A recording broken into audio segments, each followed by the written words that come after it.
Hey there, folks. Welcome to another fun at-home table read. Tonight we're tackling another unmade film, The Draft of the Mummy from 2013. I don't know about y'all. I'm a huge fan of the one with Brendan Fraser. That one is damn near a perfect movie. So if this one can come even close to that level of fun, that's all I really need.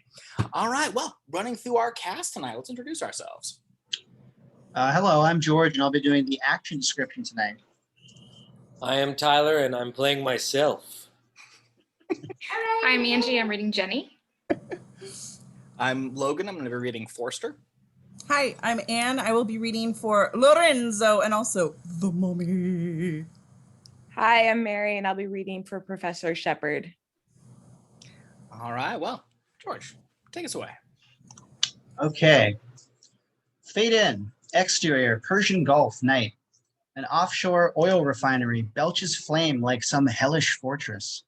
Hulking tankers lie at anchor under a full moon. Super, Persian Gulf. We descend along the steel-clad legs of the refinery and plunge into the sea. Underwater, night.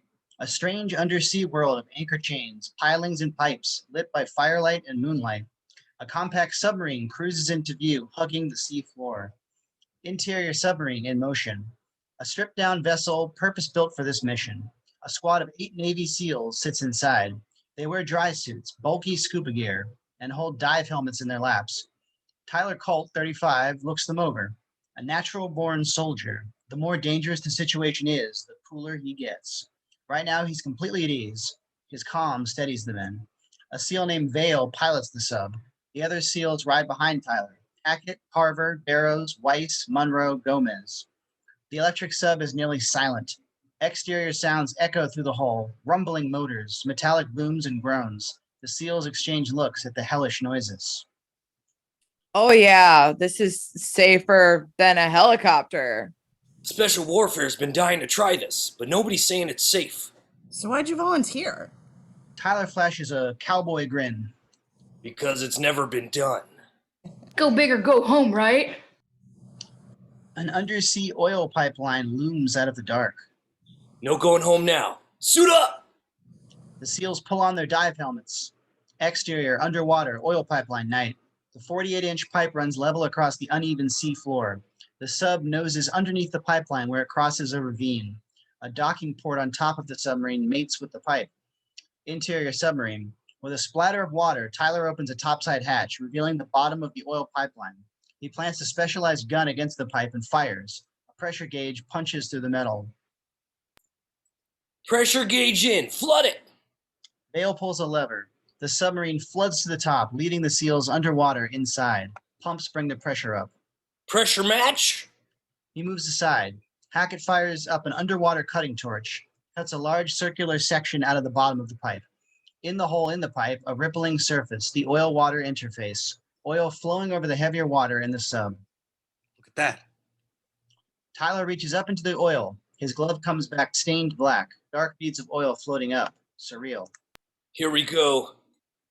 He slings a dry bag over his shoulder, picks up a diver propulsion vehicle, DPV, and thrusts it up into the pipe. Tyler swims up into the oil and disappears. Interior pipeline. There are lights on Tyler's DPV and helmet, but the crude oil is nearly opaque and they create only a dull brown glow. He switches on his sonar unit. His faceplate lights up with a heads-up display. He can see his hands and the DPV in front of him, the curving walls of the pipe, all painted in swarming red dots of light. Sonar works. Come on in, boys! Interior submarine. The other SEALs dive up into the oil. Interior pipeline. Tyler activates his DPV. Impellers whir. He zooms up the pipeline, dragging his dry bag, the other SEALs behind him. Exterior pipeline tracking shot. Underwater, we rush across the seafloor, following the pipeline into the shallows and up onto a moonlit beach. We fly over desolate dunes, tracking the pipeline. It runs straight as an arrow into the desert interior of Iraq. Interior Operations Center. A hyper-modern command center, windowless and hushed. Super, Langley Air Force Base, Virginia. An Air Force intelligence officer, McCall, sits at a bank of monitors, tracking the SEALs in the pipeline. Others stand watching. A CIA official, an Air Force colonel, a Navy commander, and a senator. Satellite spotted radiation. It's faint, but consistent with the breeder reactor, refining uranium. Inside Iraq? The CIA official pulls up a ghostly image of an underground complex, like an X-ray of the Earth itself. Ground-penetrating radar shows a bunker. This was taken yesterday. Satellite images of trucks and armed men around the bunker. Iraqi regime says it's not theirs. Al Qaeda making nuclear weapons? We're about to find out. Exterior, Iraqi desert, pipeline, night. A hatch cover unscrews and opens. Tyler climbs out into the moonlight, a gleaming, pitch-black figure covered in oil. He drags his dryback out behind him. The other SEALs follow. They strip off their dry suits, revealing fatigues and body armor. The SEALs laugh quietly in the darkness. Holy shit, we did that. They open dry bags and pull out weapons. Tyler puts on his helmet, swings night vision goggles into place. The 4-barreled headset gives him an alien look. Let's move. Exterior, desert terrain, night. Tyler leads the SEALs across the sand at a dog trot, running without lights. They pass a kuduru, an ancient Assyrian boundary stone carved with images of demons and death. Focused on worldly dangers, Tyler doesn't break stride. Exterior, Iraqi desert, bunker. The SEALs crouch on a rise overlooking the site. The bunker's entrance is a low concrete bulkhead set into a rocky slope. 2 military flatbed trucks sit outside. Command, crossbow. Eyes on target. No visible hostiles. Dosimeters on. Watch your exposure. They switch on the battlefield dosimeters on their shoulders. Tyler signals. The SEALs advance in 2 fire teams. Tyler sweeps the truck with his team. Nobody there. He frowns at the objects in the truck bed. Crowbars, hammers, picks, and shovels. Not exactly the weapons of jihad. They converge on the bunker. It's not a bunker. What concrete turns out to be quarried stone. This is a tomb. Ancient walls carved with cuneiform writing and bas-relief figures. The SEALs stack up on each side of the entrance. On the ground at their feet, a jackhammer. The tomb door is freshly blasted open. The stone slab toppled inward. Tyler frowns. Command, bunker doesn't check out. This is not a modern structure. Radiation level 0. Repeat, 0. They hold a moment, waiting. Crossbow. Mission is a go. Repeat. Go. Tyler nods, eases around the corner. Clear. They go in. Interior tomb passageway. Tyler leads the squad, silent as ghosts, all of them at high alert. Their goggles gleam like cat's eyes in the dark. He sees an eerie green monochrome. Infrared flashlights and laser scopes illuminate the scene in sharp detail. Their rifles sweeping as they search for enemies in the darkness. Ancient carvings on the walls, scenes of war and horror. Assyrian soldiers slaughtering enemies, torturing prisoners. A burst of static in Tyler's goggles obscures his vision. He slaps the headset. It clears. He keeps moving. Antechamber. The SEALs advance into a stone room. There are dead men on the floor, 7 of them. Tyler signals a few men to guard the approaches while others check the bodies. The dead men are desert tribesmen. They clutch guns, picks, sledgehammers. These guys aren't terrorists. They're tomb robbers. I think they kill each other. An echoing whisper in the chamber, a strange language. Tyler looks up in alarm. A burst of static in his night vision scopes. The whisper echoes back, multiplying. You hearing that? The other SEALs look around, spooked. They're hearing it, sourceless voices on the edge of perception. Remember who you are. Stay tight. Watch your flanks. Interior mission control room. Static obliterates Tyler's voice on the speakers. McCall pulls on headphones and frowns, listening. Crosstalk on the channel. We hear what he hears, a guttural chant partly masked by static, a language not heard in 25 centuries. Interior tomb labyrinth. The passage opens up into a labyrinth. Tyler signals a hold. Fire Team B, hold here. Team A, forward on me. He trails off. Vale and Weiss are trembling, drenched in sweat, chanting the same incantation that echoes around them. As Tyler watches, a third SEAL, Munroe, starts chanting too. Hey, Munroe.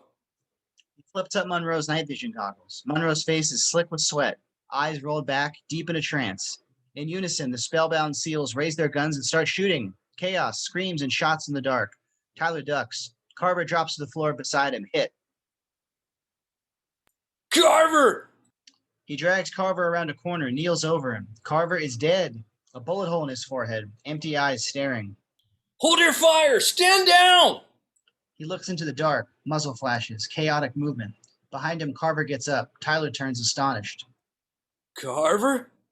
In Tyler's night vision, Carver's eyes shine with an unholy light. Glowing vapor rolls from his mouth like smoke. He's clearly dead, but it's not keeping him down. Carver grabs Tyler, hurls him 20 feet into a wall. Tyler hits hard and drops. Carver pulls a knife and comes for him. Cornered, Tyler opens fire. Dead Carver absorbs multiple hits without slowing down. Goes for him with the blade. Tyler catches the descending knife, strains with both hands against the undead soldier's terrible strength. There's a grenade hanging on Carver's vest.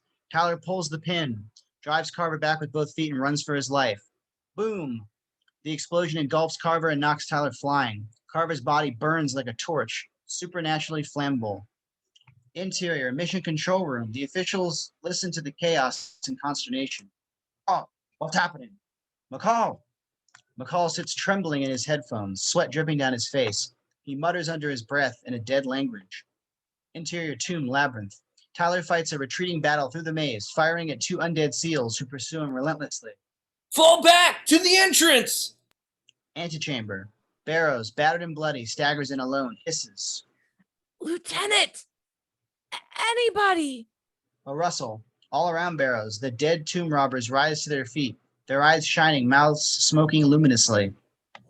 Oh, hell. He starts shooting. Interior mission control room. Shouts and gunfire echo tinnily in the control room. The officials approach McCall, baffled by his immobility. One of the airmen on the security detail shakes McCall's shoulder. Sir? McCall surges to his feet, pulls the airman's gun, faces them, eyes rolled back. The other airmen pull their own guns. Drop your weapon! McCall puts the pistol to its head. No! Interior tomb labyrinth tunnel. Blam, blam. Tyler backs out of a tunnel, firing his pistol. A storm of static in his goggles blinds him. He rips off his helmet. Utter darkness. An eerie hush. Tyler clips a tactical light to his pistol, sweeps the beam through the dark. A whoosh of flame. The passageway fills with firelight. Tyler spins in amazement to see the sarcophagus chamber. The heart of the tomb. Walls carved with old gods. Figures with the heads of hawks or lions. Pillars of fire and 2 braziers. On a stone dais lies a sarcophagus of black iron. The sarcophagus is covered with gold engraving, cuneiform writing and mystical symbols shining against the black iron. Egyptian symbols, the Ankh, the Eye of Horus. 6 iron clasps seal the coffin shut. Tyler approaches the sarcophagus. The pillar of fire behind him takes the form of a human face, cruel and cunning. It watches him. Tyler shivers, sweat gleaming on his brow. A sudden vision. Tyler sees himself laying his hand on the sarcophagus. Like a sleepwalker, Tyler steps forward. Printed in the iron, an ancient hand shape called the Hamsa, an eye in the palm. He lays his hand in the imprint, perfect fit. Bang! Tyler snatches his hand back with a cry. A barbed bronze spike juts from the Hamsa hand. It withdraws like clockwork. Tyler's blood drains into the sarcophagus. Tyler looks at his hand, a star-shaped wound in his palm. The pillars of flame leap higher. The face in the fire smiles wickedly. The whispers in the tomb multiply.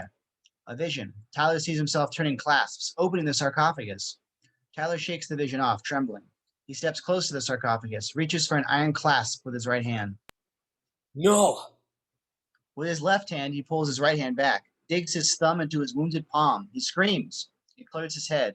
Tyler turns and runs. Behind him, the face in the fire roars in silent rage. Tracking shot.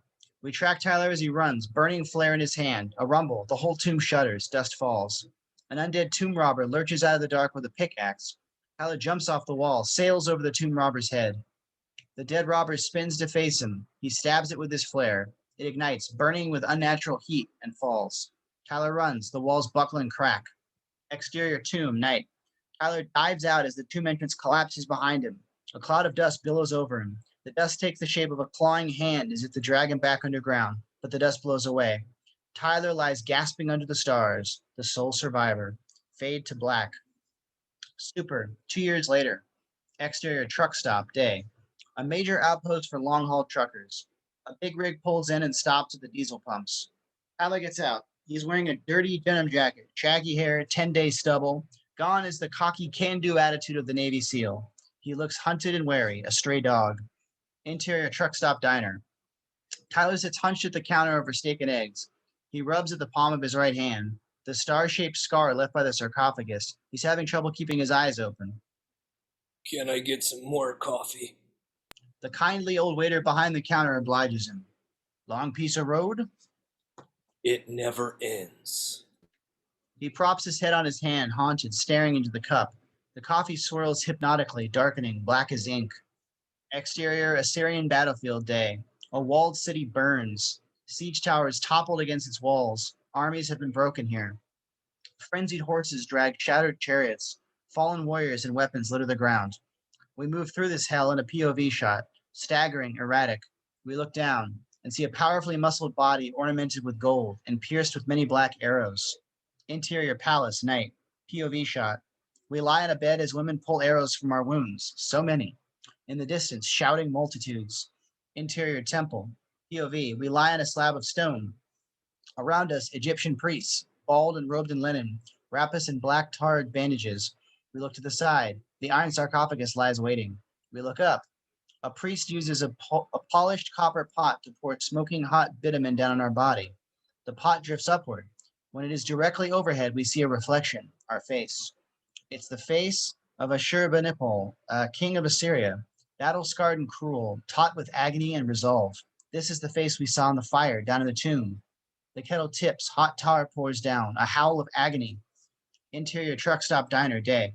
Tyler explodes out of his nightmare, lurching off his stool with a shout, overturns a table, a crash of crockery. 4 truckers surge to their feet around the toppled table, splattered with eggs and scalding coffee, furious.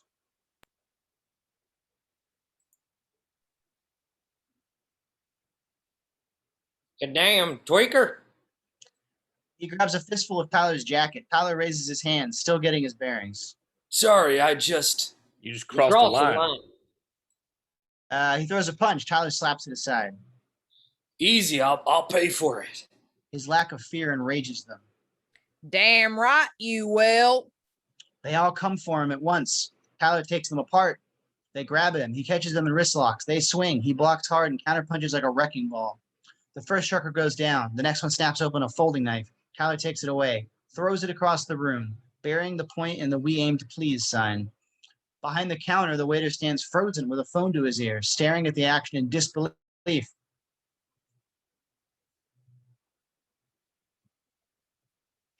I'm a one. What's your emergency? Sounds of mayhem as the waiter stares. Another knife whizzes over his head and plants itself in the sign. In the middle of the room, Tyler flips the last trucker high over his head and slams him down. 4 truckers out cold.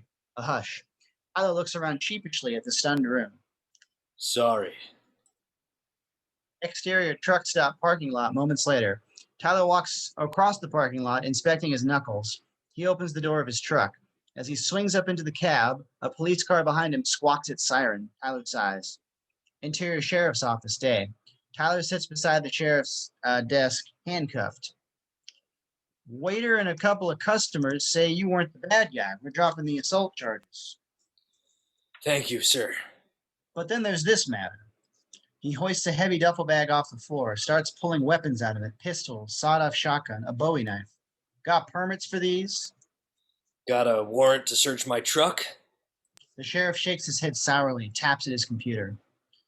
Ex-military, psychological discharge, no fixed address. You looking to pull a Rambo, shoot up my town? I'm passing through. Those are for self-defense. The sheriff eyes the arsenal on his desk. Defense against what? Tyler stares back at him, haunted. You don't want to know. Exterior Agent C, day. We race over pale blue seas. Ahead, a craggy Greek isle. It has an ancient name, but these days it's known simply as Lorenzo's Island. A quaint fishing fleet bobs at the docks. Beside a gleaming white mega yacht, the Libertine, at its own pier. Above the harbor, a village rises steeply, a maze of blocky, whitewashed houses. Crowning the island, Lorenzo's Castle. Interior Lorenzo's Castle, Great Hall, day. A grand room adorned with fine antiquities and paintings. A stunning woman in a Prada skirt suit strides in, heels clicking on marble. She carries a black leather valise. This is Jenny Halsey, 30, a brilliant archaeologist whose passion for her studies overrides every other impulse, including fear and rational self-preservation. The uniformed butler, Tomas, extends a guiding hand. In the library, Dr. Halsey. In the library, shelves of rare books, statues, and relics, a private museum. Here waits Lorenzo Montanari, 55, a billionaire of shady origins who fancies himself a great man. He greets Jenny with the covetous eyes of a collector of beautiful things. Jenny Halsey, It's been too long. Lorenzo, what have you got for me? Come and see. He guides her across the library. On a table, arranged on a soft cloth, are the fragments of a stone tablet. Jenny inspects them, fascinated. This is what she loves. She pulls on white gloves, gently turns the pieces. A jigsaw puzzle of cuneiform writing and bas-relief figures. It's authentic, Babylonian. Takes a leather case out of her valise, lays out tools, brushes, blades, and picks, vials of solvent and epoxy. Where'd it come from? I can't say, but my sources are not law-abiding people. I mean, where was it found? In the ruins of Uruk, a palace. What about context? How deep was it? What was found with it? Lorenzo shrugs eloquently. Who knows such things? She sighs. So much is lost. She puts a headlamp on, bends over the table to examine a fragment. Lorenzo's attention turns to Jenny's shapely back. Archaeology. A beautiful science, yeah. He lays a hand on her hip. Jenny spins to face him, shining her headlamp in his eyes. He dodges. The beam follows him. Run along and let me work. Lorenzo withdraws with a mocking bow. His footsteps fade. Jenny pulls a cloth bundle from her valise, selects tools from her kit, listens to be sure Lorenzo has gone. She hurries across the library, kneels by a cabinet, and expertly jimmies the lock. From a chest inside, she takes a golden amulet, a mystic eye with sun god rays. She unwraps her bundle, revealing a perfect replica of the amulet. Switches the real amulet with the fake, returns to the table and stashes the real amulet in her valise. Hours later, the tablet lies intact, fractures barely visible. The image, a statuesque woman surrounded by demons. Jenny is scribbling in a sketchbook, a drawing of the tablet with translations and notes. Her pencil work is exquisite. Lorenzo looks over the tablet and grunts in approval. The goddess Ishtar, descending to the underworld. These are her words. If you will not open the gate, I will shatter and lock and break the door. I will bring up the dead to eat the living, and the dead will outnumber the living under the sun. It's one of the oldest stories in the world. Lorenzo nods, gazing at the tablet and standing very close. Do you know how Ishtar reached the underworld? Descending, she came into the 7 gates. At each, she had to give something from the upper world. She gave up her ring, her necklace, her sandals, her dress, and naked she came before the throne of hell. I know the story. Lorenzo brushes hair from her cheek. Have a dinner with me. There's a place in Monaco where the angels come down from heaven to taste the oysters. I've been gone too long already. A drink, then. I'll take a rain check. And my fee? He sighs, pulls an envelope from his jacket, hands it over. Exterior Lorenzo's castle, Plaza, day. Jenny climbs into a luxury helicopter. It lifts off at once. Interior luxury helicopter in flight, day. Helicopter cruises over the sea. In back, Jenny peels off her jacket, unbuttons her blouse. Marko, the pilot, notices. Eyes on the sky, Marko. She pulls a flannel shirt out of her valise, a pair of hiking shoes, kicks off her high heels. Exterior Jordan, archaeological site, sunset. An ancient temple open to the sky, a partial dome still standing. Arab guards stand sentry, AK-47 slung. Archaeologists toil in the last light of day. Professor Sheppard, their gray-bearded leader, is in the midst of them, brushing sand from a 3,000-year-old skeleton. The thunder of rotors, a cloud of dust rolls over them. Lorenzo's luxury helicopter touches down beside the pig. Jenny gets out in khaki shorts and a flannel shirt, hiking shoes. Her hair mussed and tied back. As the helicopter lifts off, she realizes she's still in makeup. She yanks a bandana from her pocket, rubs off lipstick and mascara. Professor Sheppard comes to meet her, frowning. Where have you been? Jenny lays a cloth bundle in his hands. He unwraps the amulet. Astonishment grows into awe as he stares at it. The Eye of Alexander? How did you? Get it to the university, quietly. He wraps the amulet up again, making sure it wasn't seen. You're playing in the underworld. The black market is not safe. Jenny nods at the guards around the site, grins up at him. It's not safe here. All the interesting places are dangerous. Interior police station, jail cell, day. Tyler tosses and turns in a nightmare in a jailhouse bunk. Colt! Tyler slams awake, wild-eyed and gasping, trying to focus. The sheriff glowers at him through the bars. You're free to go. I am? Lobby. Tyler walks out into the lobby carrying his duffel bag. A man stands waiting, Colonel Gideon Forster, 50, in an army uniform with minimal decoration, a dark, slim man with a hawkish eye and a Machiavellian air. Tyler Colt. You're a hard man to find. I try to be. Colonel Gideon Forster. Tyler salutes ironically, blows right past Forster and out the door. Startled, Forster hurries after him. Exterior town square, police station, day. Tyler emerges from the station, pauses, blinking in the sun to get his bearings. Forster catches up. Tell me about Crossbow. Tyler's jaw tightens. He knew this was coming. I got a load of cargo a day late. He starts walking. Forster keeps pace. 5 minutes. What for? I want to know what happened out there.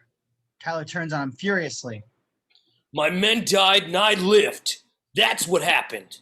I've been through 2 court-martials, a congressional inquiry, an observation period in a psych ward, and an involuntary discharge. I'm done with lawyers, done with shrinks, done explaining myself to brass like you, sir.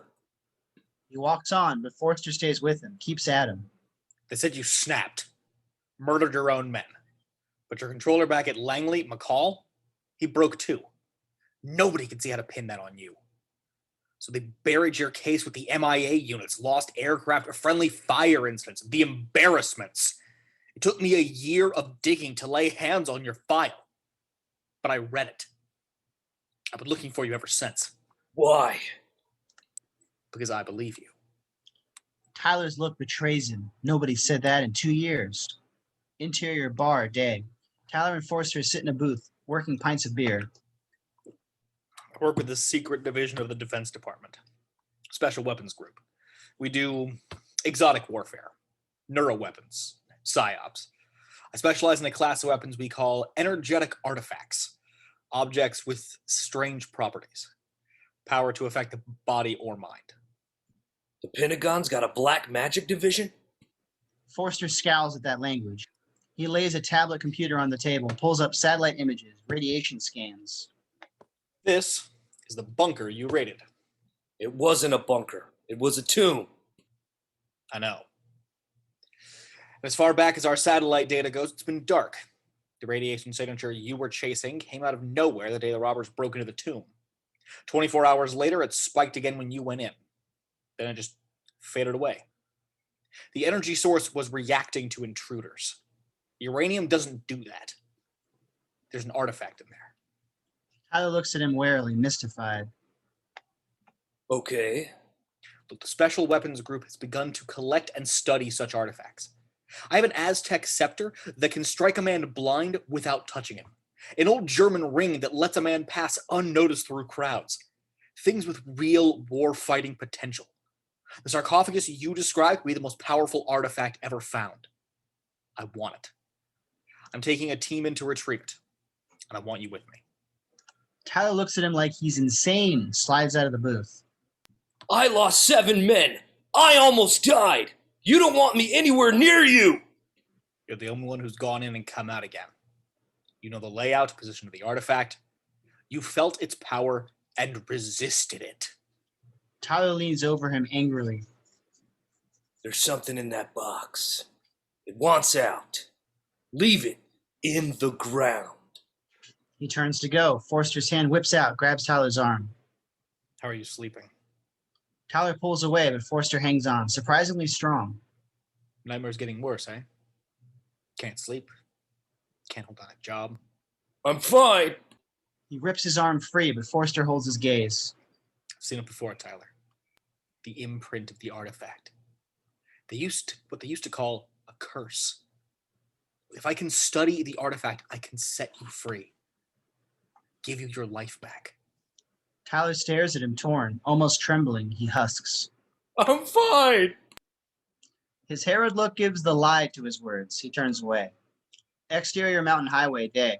Steep mountains, slopes shaggy with redwoods. Tyler's big rig thunders down the road. He's making up time. He's fighting fatigue. Swigging coffee, window open, music pounding. He rounds a curve and stares. Along the guardrail, a raven perches on every fence post all along the highway. He pulls his hand off the wheel suddenly as if burned. From the wound in his palm, black tendrils spread up his arm. No! The dark tendrils reach up his neck, spiderwebbing his face as he screams, covering his eyes. Exterior underworld, Valley of the Blind. On a desolate plain stands a black tower, a red beacon shining at its summit. Around the tower stand thousands of pale figures, hairless, clad in rags. They breathe in unison. Their faces have smooth hollows where eyes should be. They are the blind. They stare at the black tower with sightless eyes. The dead king Ashurbanipal walks among them. This is how he looks in the underworld, muscular and strong, wearing a loincloth, his scalp and face clean-shaven, his skin scrawled everywhere with arcane symbols to ward away danger. He's trying to reach the black tower, and he's terrified, moving with exquisite care to make no sound, averting his eyes from the faces of the blind. At the slightest noise, their faces turn minutely, blind eyes seeking, before returning their gaze to the beacon.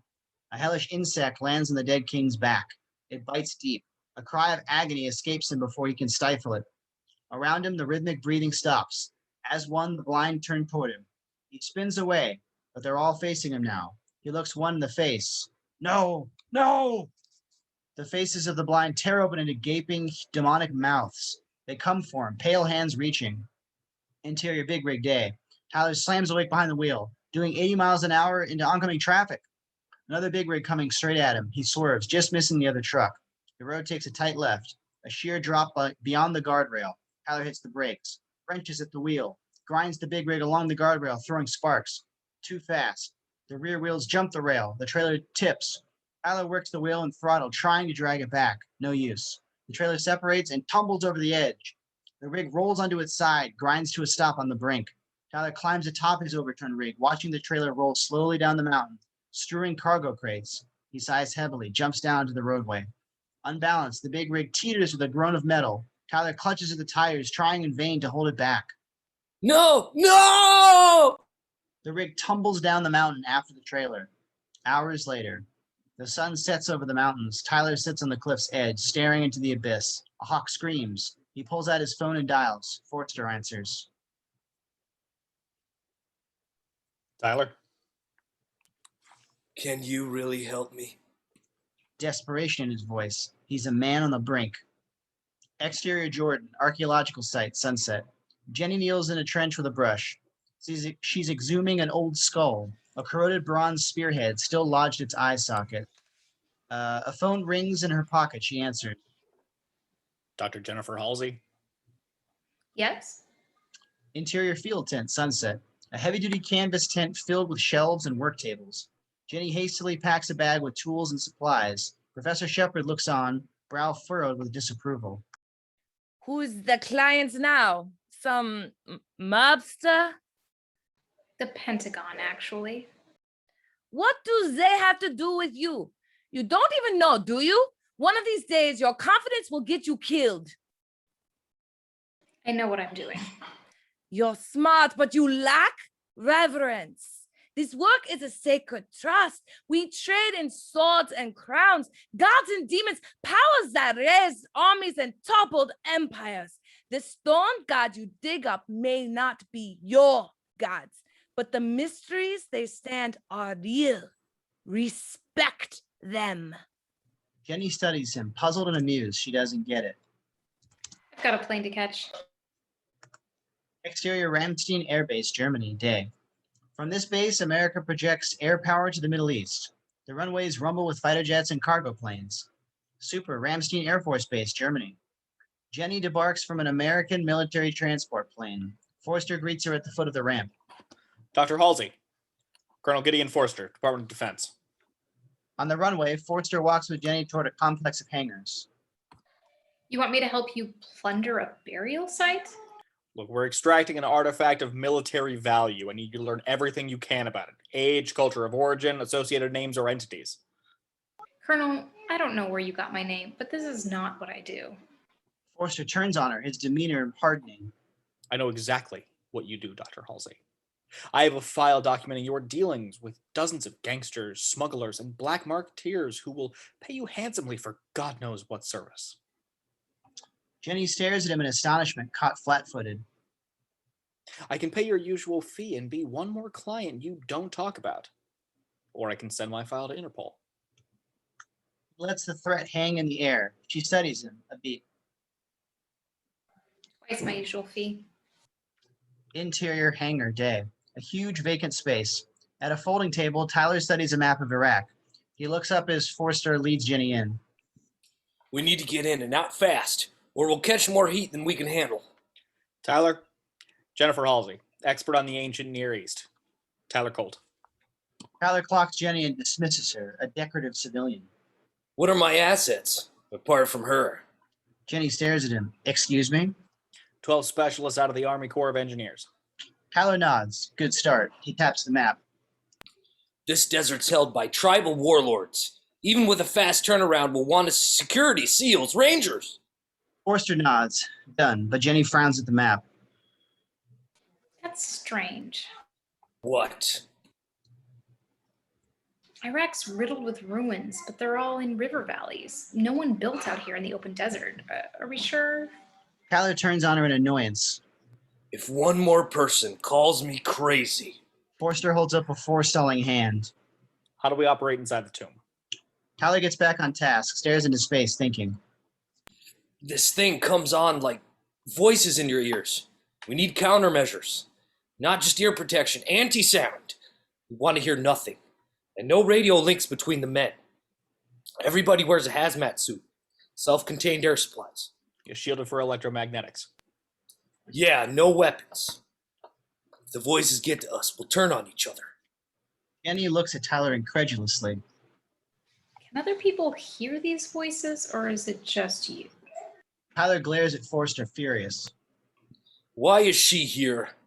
Because she knows more about the ancient world than you know about the modern one. Make it work. A rumble behind them. An armored Oshkosh cargo truck rolls into the hangar. The Army Corps of Engineers. A dozen engineers in field uniforms jump down off the flatbed. Tyler stalks away to meet them. Jenny watches him go. Following him into the desert? Tyler served with the SEALs and the CIA. He's been undercover with arms dealers, embedded with resistance fighters. He's operated in every war zone on the globe. Best of the best. So what happened to him? Forster hands Jenny a thick folder. He walked into that tomb. Jenny opens the folder. The file on the crossbow mission. Pictures of the doomed SEAL team. Tactical maps, depositions, and transcripts. She starts reading. Later, the engineers unpack hazmat suits and breathing apparatus. A pair of up-armored Humvees drives into the hangar. A squad of 4 Army Rangers jumps out and starts unloading guns. Tyler sits loading rifle clips from a box marked incendiary ammunition. He wraps each clip in red tape. Forster stands over him mid-argument. We don't need a helicopter. We all fit on the plane. The cargo plane's a fat target. We need a gunship to defend it. And that's my ride. No way in hell do I get on a plane with that thing. Tyler? Helicopter! Forster looks tense. He nods curtly and hurries away. Jenny approaches with the crossbow file. Tyler recognizes it. He gave you my file? Unbelievable stuff. And I mean that literally. Did you draw this? She points at a page, a reproduction of a hand-drawn map. Yeah. Good work. Classic Bronze Age tomb, but these guardian statues, they're turned around. They should face out. These face inward. That's how they were. Look, Doc. Jenny. That tomb's no place you want to be. I don't want to be there either. Walk away. I can't. Forster's got a file on me too. But even if he didn't, that tomb is a major find. I'm going. Exterior runway day. A colossal C-17 Globemaster cargo plane sits on the tarmac, tailgate down. The engineers back the cargo truck, loaded with Bobcat digging machines, into the cargo bay. Forster leads Jenny and Tyler up the tailgate into the plane. Exterior Iraqi desert tomb entrance night. A digging machine roars up out of the tomb, loaded with broken stone. The abandoned trucks of the tomb robbers are still here. Windows shattered, tires flat, drifted into the sand. Forster's convoy now stands beside them, 2 armored Humvees and the Oshkosh cargo truck. The 4 Army Rangers man defensive positions around the site. Work lights illuminate the tomb as the engineers excavate the entrance. Beside them, Jenny pores over the ancient carvings. She walks back to Tyler and Forster, where they stand on a rise overlooking the scene. She's thrilled by the sight. The tomb is Assyrian. That writing around the door curses. Keep out, abandon hope, ye who enter here. A shout from the engineers at the tomb's entrance.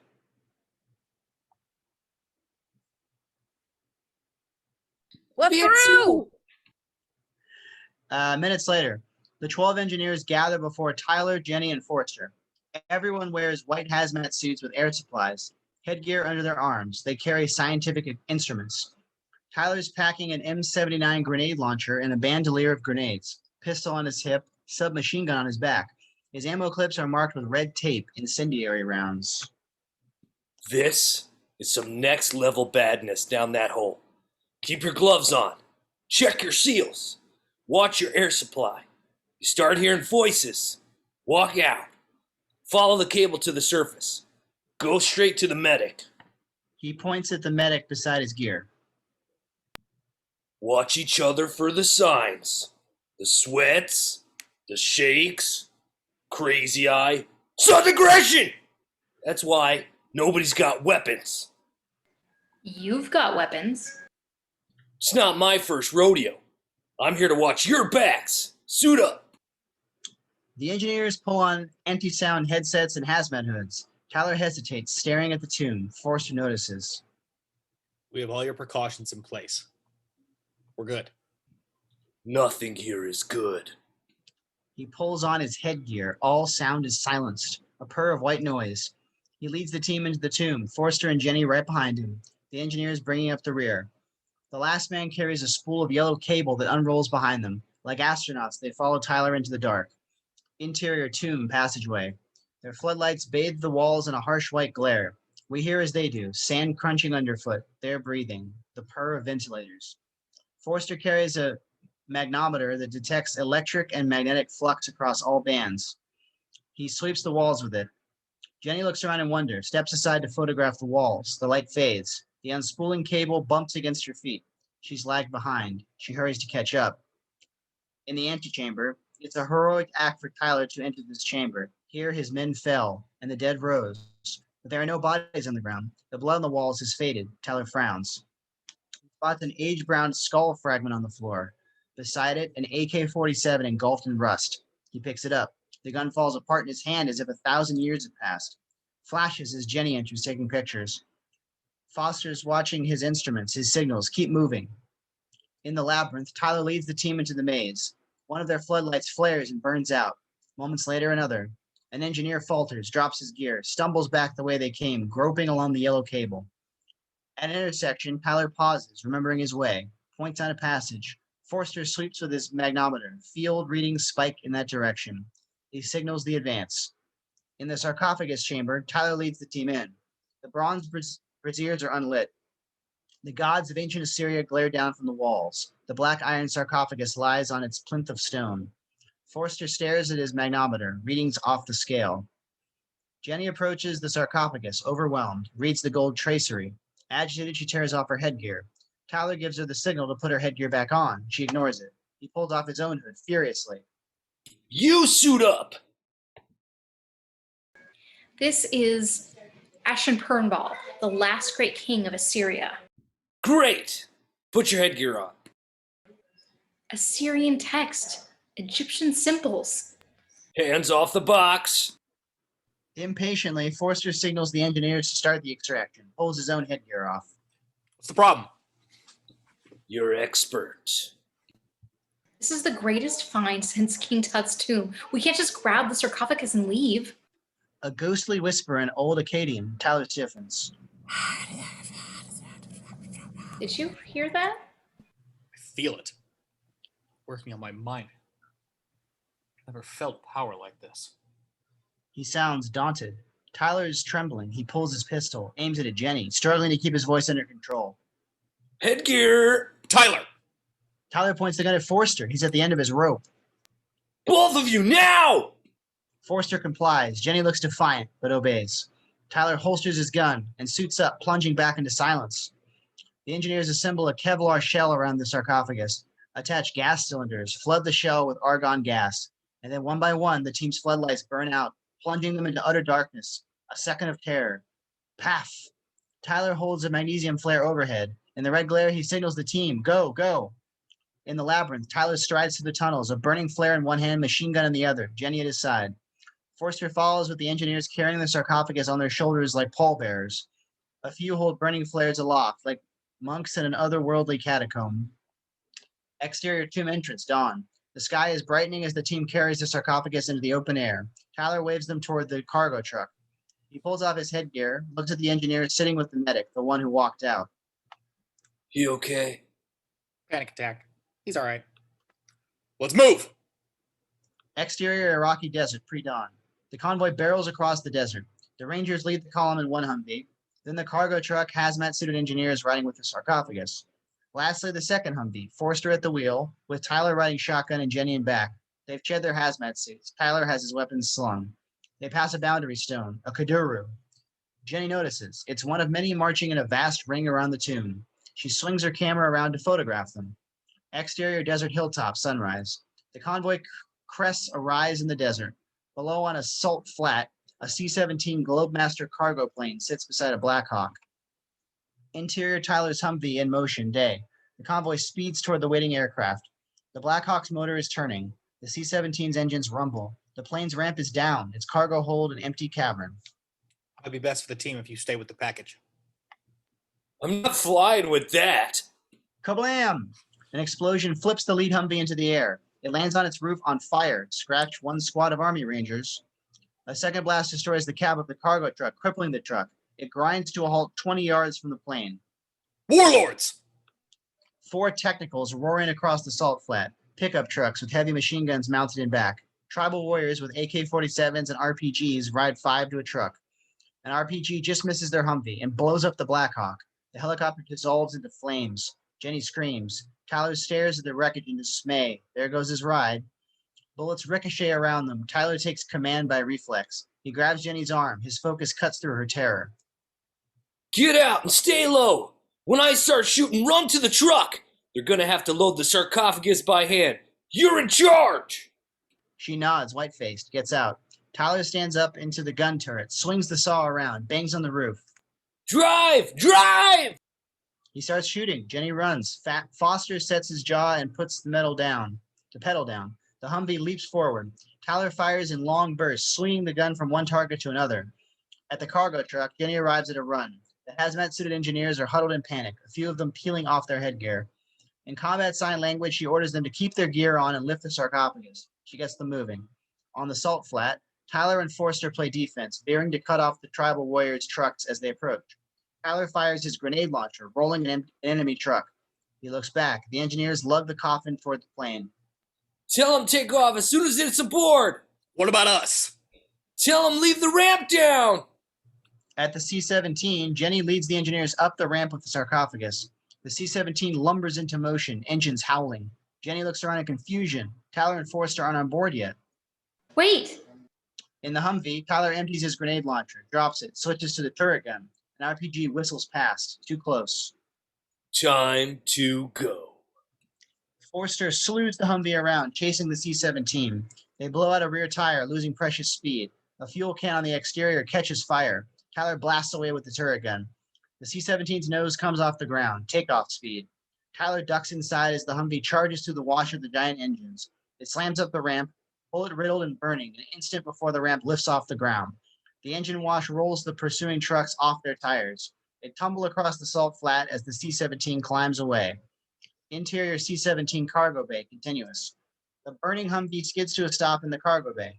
Tyler and Forster leap out as the deck crew douses the flames with fire extinguishers. The ramp closes behind them. Exterior salt pan, day. The last technical rolls to a stop. A bearded man rises to his feet, the warlord himself. He watches the plane get away, pulls a battered satellite phone from his robes and dials. Interior opulent penthouse, day. Wide windows in marble, grand views of a European city. A phone rings. In the foreground, a mysterious man answers. He wears a tailored suit and a gold ring marked with a 4-barred cross. We cannot see his face. Outsiders have discovered the tomb. Killed them. I tried. I failed. They have taken the king of the dead. The mysterious man lays the phone down on his desk. The day has come. Interior, C-17, in flight, cargo bay, day. The sarcophagus is tied down in its high-tech Kevlar case. Tyler stares glumly at it, stuck on a plane with that thing. Spooked engineers sit on benches along the walls. Tyler gives them a hand signal as he passes. Keep your headgear on. In the cockpit, a pilot and co-pilot guide the C-17 into the safe upper air. Behind them, Forster, Tyler, and Jenny drop into jump seats. Bed up. I didn't expect to lose men. He has the look of a man who's won an auction with a bid he can't afford to pay. You in trouble? I'll handle it. When they see what I found, all will be forgiven. He falls back in his seat and closes his eyes. Tyler looks at Jenny. She's scribbling furiously in her sketchbook. You did me good back there. Jenny waves him off impatiently without looking up. For 60 minutes or the golden hour for recall. Don't talk to me. Her pen flies as she tries to capture all she's seen. Exterior stormy skies, day. The C-17 soars over the Mediterranean. The skies darken. Ominous clouds gather. Rain begins to fall. Interior C-17, cockpit. Tyler, Jenny, and Forster are asleep despite the turbulence. Jenny's notebook lies open in her lap. Its pages covered with horrifying drawings from the tomb. Tyler twitches, hounded by nightmares. In the underworld, endless stair. A spiral stair descends into darkness. Tree roots have choked the stairwell, twisting through the rock. Terrifying noises from below. Rumbles, crashes, muttering voices. The dead king, his skin inked with warding glimpses, struggles down the stair, fighting through the gnarled roots. An eerie light approaches from below. In terror, the dead king worms into a crevice in the wall, hiding among the roots. A demon climbs past, ascending the stair. A skeletal monster with a hawk-like head. It carries a wicked hooked blade that glows with a blue light. When the demon is past, the dead king tries to emerge from hiding, but the roots hold him fast, twined around him. He struggles to free himself. The roots tighten, entangling him in strangling loops, and drag him screaming into the earth. Interior C-17 Globemaster, cockpit. Katow! Lightning strikes the plane. The thunderclap catapults Tyler out of his nightmare. Beside him, Forster and Jenny wake, disoriented. They're flying through an apocalyptic storm. Warning indicators flash and beep in the cockpit. Rain lashes the windows, static on the displays. The compass spins wildly. What's happening? The weather came out of nowhere. Yeah, where are we?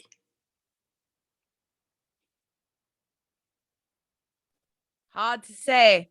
Nav's out. European airspace. Look at that. A black wall of cloud towers out of the storm ahead like a tidal wave. It looks dense and dark enough to crush them. Darkest cloud I've ever seen. The collision radar starts beeping. Tyler squints at the storm cloud. Something's not right. Horror fills his face. That's not a cloud. We zoom through the cockpit windows, rocketing across the sky to the black storm front. It's a flock of ravens, millions of them, beating through the tempest at an impossible altitude with strange purpose. The C-17 strikes the ravens at 450 knots. At this speed, a raven might as well be a cannonball. The bombardment streaks the C-17 with blood. All four engines burst into flame. Interior C-17 cockpit continuous. The windows shatter, a carnage of ravens, flying daggers of glass. Wind screams through the cockpit. Tyler, Jenny, and Forster duck behind the seats in front. They look up to see the pilot and co-pilot dead in their chairs. They leap up. The flight deck is slick with rain and blood. Tyler looks at the flight controls, out the broken windows. Can you fly? All four engines on fire. He pushes them aft. Forster wrenches open the hatch against the howling wind, and they dive into the cargo bay. They slam the hatch shut behind them. A thunderclap shakes the plane. The lights flicker. Every man in the cargo bay lies dead. The engineers, the medic, the deck crew, their hoods and headsets pulled off, their hands grip wrenches, hammers. In the center of the bay, the sarcophagus lies exposed, its Kevlar shell dismantled, loosely cabled to the bucking deck. Wind shrieks through the bay. A few tattered crows flap frantically around the interior. Tyler runs aft, hugging the wall past the sarcophagus. By now, running aft means climbing. The plane's in a dive. Forster kneels over the fallen men, checks vital signs. They're all dead. So are we if we don't find chutes. Forster and Jenny join him in the search, ransacking lockers. Over the roaring storm and creaking airframe, they hear whispers, the ghost voices from the tomb. No, no, no, no! Here! Parachutes. They all struggle into harnesses. Exterior stormy skies day. The C-17 plunges through the storm, all four engines burning. Flames stream from punctured fuel tanks in the wings. Through the clouds below, we see the city of Rome. Interior C-17, cargo bay. Wearing a chute, Tyler lowers the tailgate, a vertiginous view of the storm. Forster steps up beside him, parachute on, clutching his field case. Tyler slaps him on the shoulder. Go! Go! Forster dives out into the gale. Jenny! She's 20 feet away, struggling with her parachute straps, when all around her, the dead stand up. Heads lolling, eyes rolled back. They clutch at her blindly. Jenny screams. Tyler! Tyler runs back down the tilted deck, wrenches Jenny free of the clutching dead. One of them pulls the ripcord of her parachute, popping the drone shut. Hands tangle in the silk. Her chute spills out behind her as Tyler pulls her away. She hits the end of her shrouds and jerks to a stop. Dead hands drag her backward.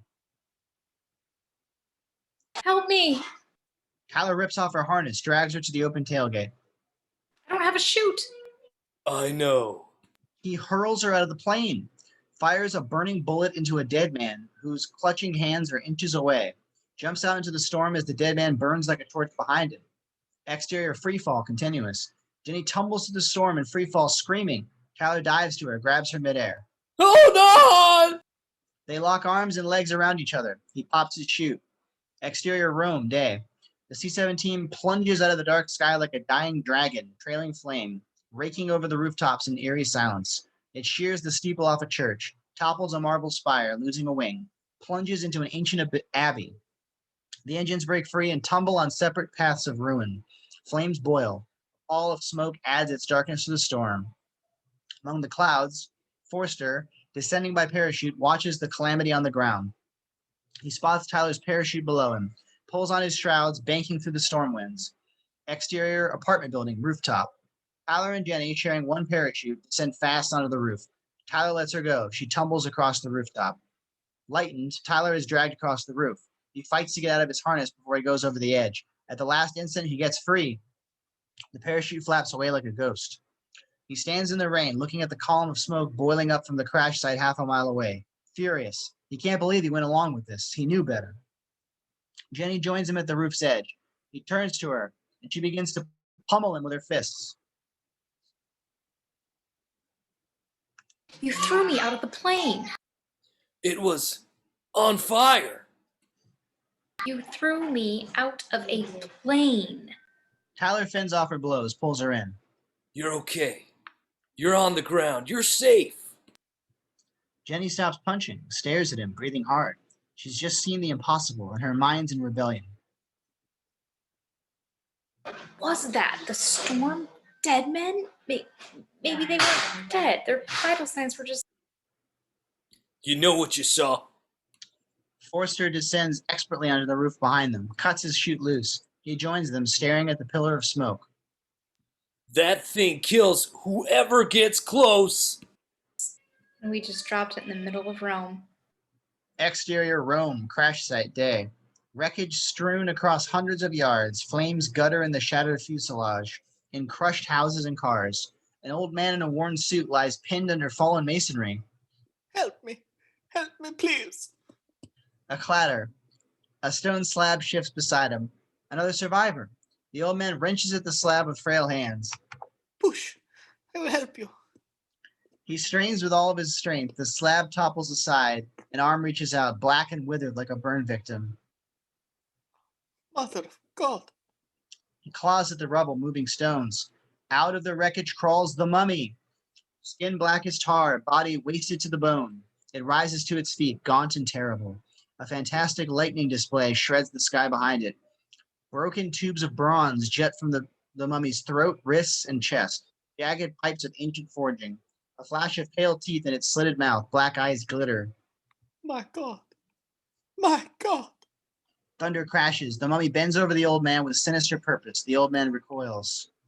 What are you? The mummy takes his head in his hands. It seems the creature drives the bronze pipes in its wrists into the man's throat. The old man convulses, held by the mummy's gaze. A strange, intimate bond as blood and life flows from the living to the dead. The ancient body fills out slightly. The mummy takes its first ragged breath as the old man breathes his last. Another victim calls out in the storm, a woman. The mummy's head turns hungrily. It stalks towards the voice. Left behind, the old man's body stares at the stormy sky, hands clawed, eyes wide, mouth frozen in a silent scream. Exterior Rome, crash site day. Paramedics and firefighters push into the wreckage under relentless rain. Policemen herd news crews back as officials take stock of the disaster. Out of a black car with diplomatic plates steps U.S. Ambassador Charles Slade. He surveys the scene, appalled. Forster hurries up to him, drenched in his coat, his field case under his arm. He flashes his ID. Ambassador Slade, Colonel Gideon Forster, Department of Defense, Special Weapons Group. Slade scowls under his umbrella. What do you know about this plane? Covert flight out of Iraq. There were items of high intelligence value on board. I need to retrieve them. Discreetly. The ambassador stares at him incredulously.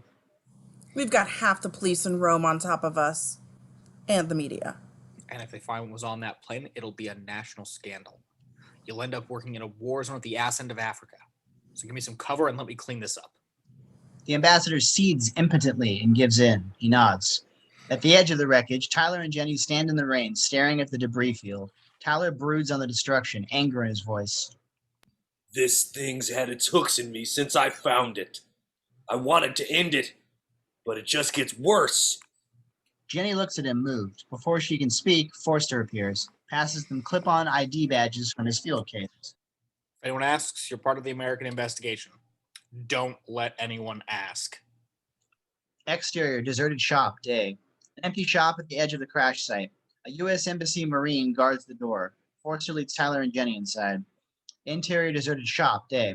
A makeshift base of operations.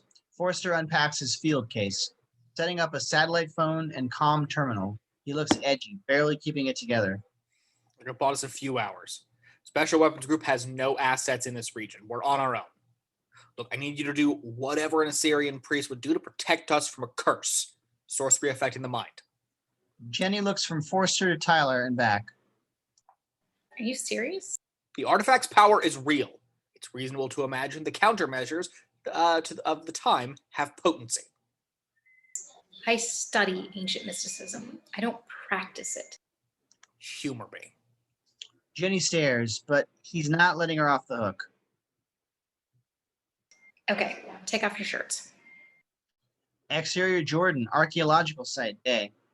In the shade of a tarpaulin, Professor Sheppard and his team watch a BBC News broadcast on a portable television. On screen, an aerial shot of Rome, showing devastation at the crash site. Emergency workers struggling through the rain. A dozen casualties on the ground, and an unknown number on the plane itself. Italian officials are demanding to know where this plane was bound, and what it was carrying. Worry creases Professor Sheppard's face. Has anyone heard from Jenny? Interior, deserted shop, day. Forster stands shirtless, a protective seal inked over his heart. Other signs on his shoulders and back. Jenny works on Tyler, using an image on her tablet computer as reference. He still has the ripped physique of a Navy SEAL, which is not lost on Jenny. The proximity's loaded for both of them. She talks to cover her nerves. The sorcery of Assyria was about dominion, taking control over the mind, the body. Warding signs were the ancient defense. She completes the warding sign, wafts the smoke of smoldering herbs over him, touches his brow and heart with an amulet. You walk in the grace of Ashur and Ishtar, blessed in the eyes of Anu. In theory, you're protected from hostile magic. Let's go. Not until we're all protected. Tyler picks up her ink and stylus, grins. Take off your shirt. Jenny laughs in disbelief, but Tyler's serious. She sighs, takes off her shirt. Tyler gets to work, glances at her iPad. No sweat. All the guys in my unit used to have me do their face paint. I have very good hands. Exterior, crash site, day. Tyler, Jenny, and Forster fan out across the ruins, searching. Sky darkens.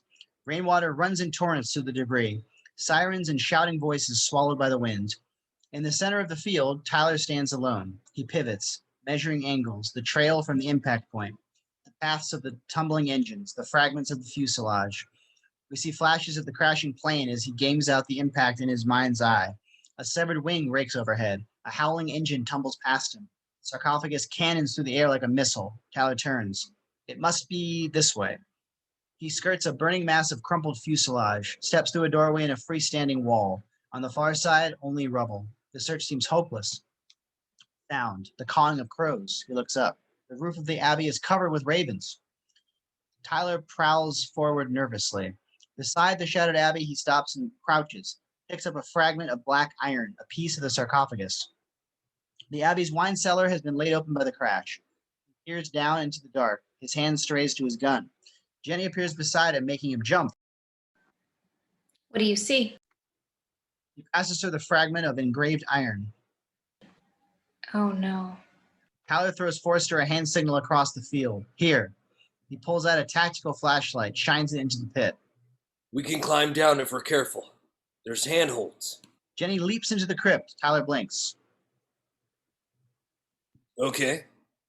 He leaps down after her. Interior cellar.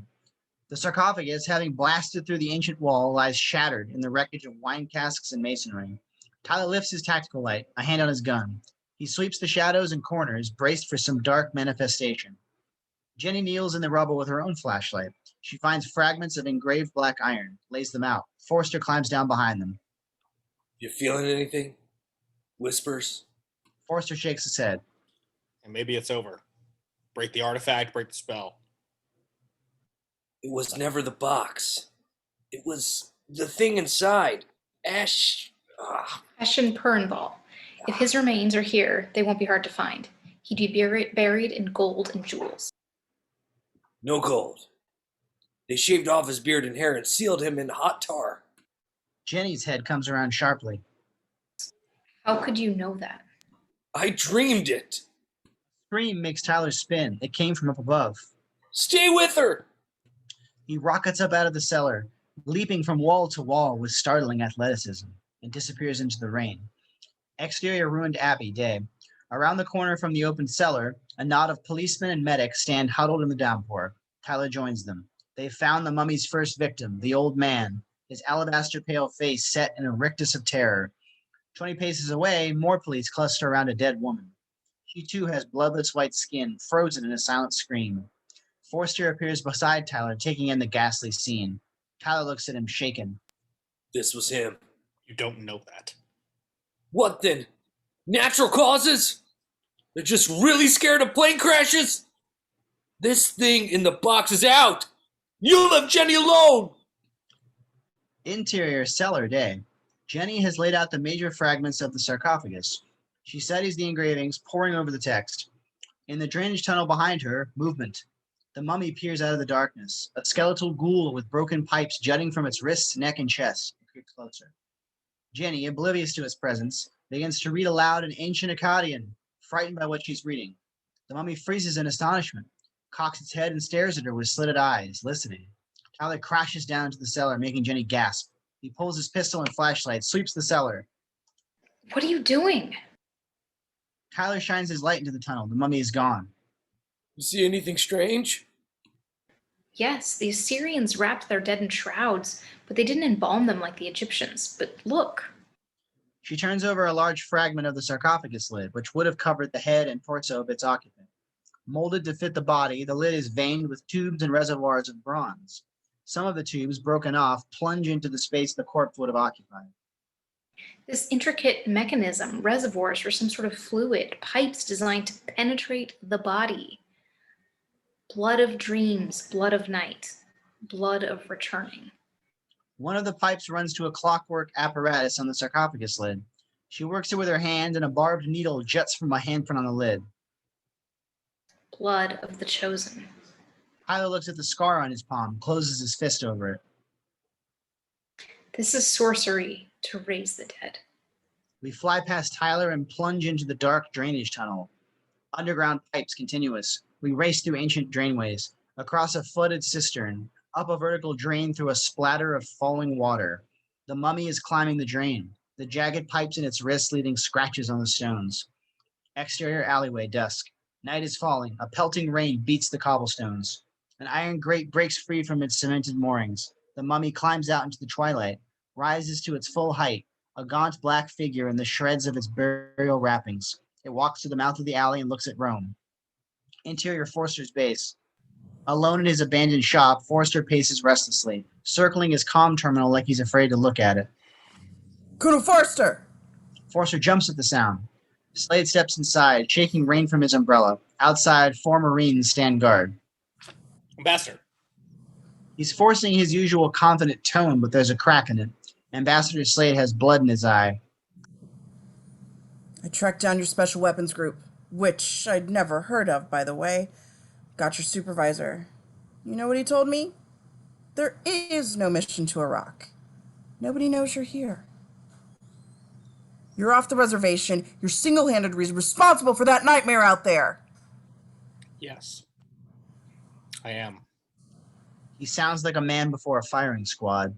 The ambassador looms in Forster's face, enjoying his ruin. I don't know whether we'll crucify you in public square or bury you by the dark of night, but either way, I'll enjoy it. He turns to summon his Marines. Look, Ambassador, I can explain. Just look at this. He passes a tablet computer to Slade and taps the screen. Nothing you can show me will... He trails off. A shifting digital pattern flickers on the tablet screen. Slade stares into the light, hypnotized. Shielding his eyes, Forster turns off the tablet and takes it back. The ambassador stands stiff as a statue, hand outstretched, mouth open, staring at nothing. Forster packs up his things, slips out the back of the shop.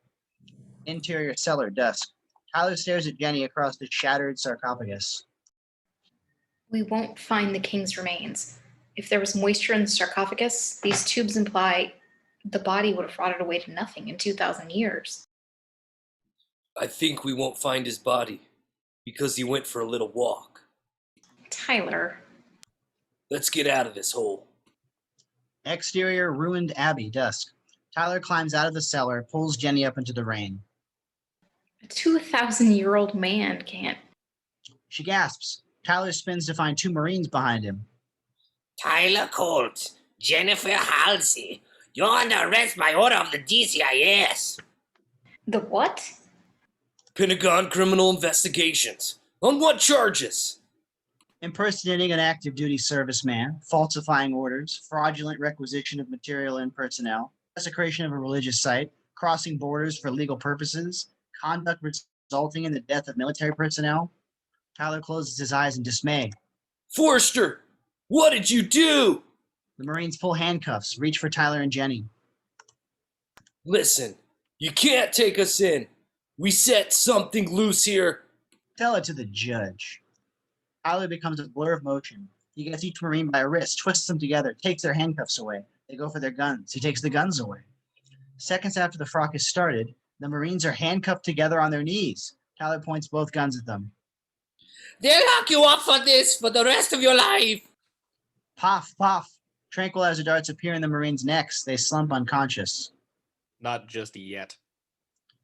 He slips a slim dart pistol into his jacket. What the hell is going on? Forster's shoulders crumple, facade finally collapsing.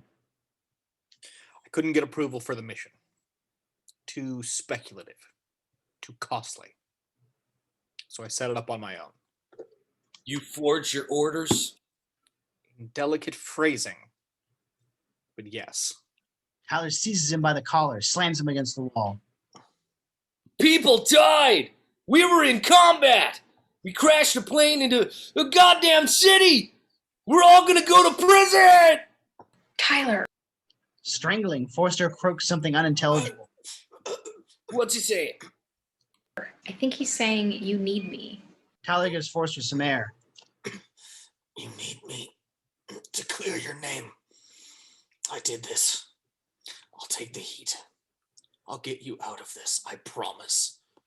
Tyler releases him reluctantly. Forster gulps air. 2 Italian police officers run toward them shouting. They stiffen in fight or flight panic, but the officers run right past them, shouting into radios in Italian.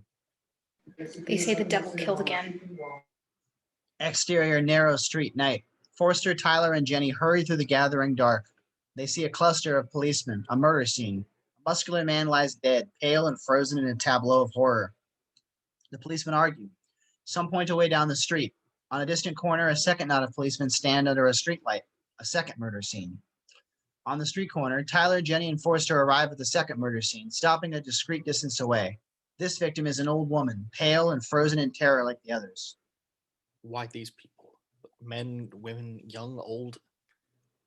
Tyler looks back the way they came, and he sees it. He's not choosing victims. They're just in his way. He's moving in a straight line. Where does this go? They stare at him in confusion. Tyler turns and runs down the street, emerging at the end of the block into St. Peter's Square, a wide plaza surrounded by a colonnade, beautiful even on this rainy night. Across the plaza, a mighty domed cathedral. Jenny arrives beside Tyler. They stare at the church. St. Peter's Basilica, the Vatican. Lightning flashes, thunder booms. A scream echoes across the plaza. A terrified priest flees weeping through the square. El diavolo! El diavolo! Dios te salve!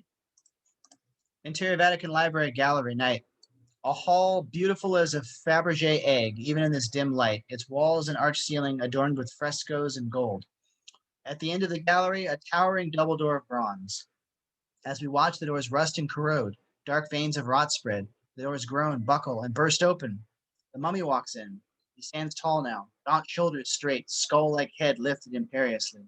He walks down the gallery, and corruption walks with him. Veins of decay spreading over the floors and walls. Tiles and window panes crack. Paint peels. When the mummy is roused, his touch carries all the wasting power of 26 centuries. There's a rumble in the air. It seems the floor sags under his weight. The devil has come to the house of God. Exterior St. Peter's Square, night. Tyler winces, rubbing the scar on his palm as if it burns him. He passes his hand through the air experimentally, like a man testing the wind, points across the square. That way! You sure? Tyler trots ahead. Forster and Jenny hurry after him. Behind them, policemen flood into the plaza. Sirens wail. In the colonnade, like a bloodhound on the scent, Tyler leads Forster and Jenny through a high archway into a narrow Vatican City street. Jenny catches up to him, looking nervous. Tyler, the Assyrians were the bloodiest empire in history. They used terror as a weapon, skinned people alive, impaled them on stakes, sealed them up in walls, made heaps of human heads. Tyler turns on him, more than a little freaked out. Where are you going with this? Ashurbanipal was the cruelest king Assyria ever had. We'd be better off waking up Genghis Khan or Attila if this is him. So you do believe it. Jenny, let the cops take you somewhere safe. You shouldn't be here. Jenny's not having this chivalry for a second. Without me, you'd have no idea who you're dealing with. And if there's a 2,000-year-old man walking around, I'm not going to miss it. Good. Look, we need to stay together. This is proof of a power greater than death. We have to bring it back. They come to a guard lying dead before a grand building. Behind him, the bronze double doors are blasted inward. This is the Vatican Library. He came straight here. I think it's no accident we crashed in Rome. In the Vatican Library, the reading room, a great hall ringed with balconies, walls lined with books. The mummy has two acolytes by the throats, bronze pipes impaling their necks, their feet dangling above the marble floor. They die in his hands. A clatter. The mummy drops his victims and looks up. A dark bearded priest stares in shock across the hall. But he does not flee. He is a trained exorcist. He's faced evil before. The exorcist clutches his rosary, lifts a Bible off the shelf. Brandishing the book, he begins a prayer of exorcism, his voice resonant, his tongue like a lash. Shreds of darkness unravel from the mummy's body, blowing away like ash on the wind. The prayer has real power. The mummy snarls and exerts his own power.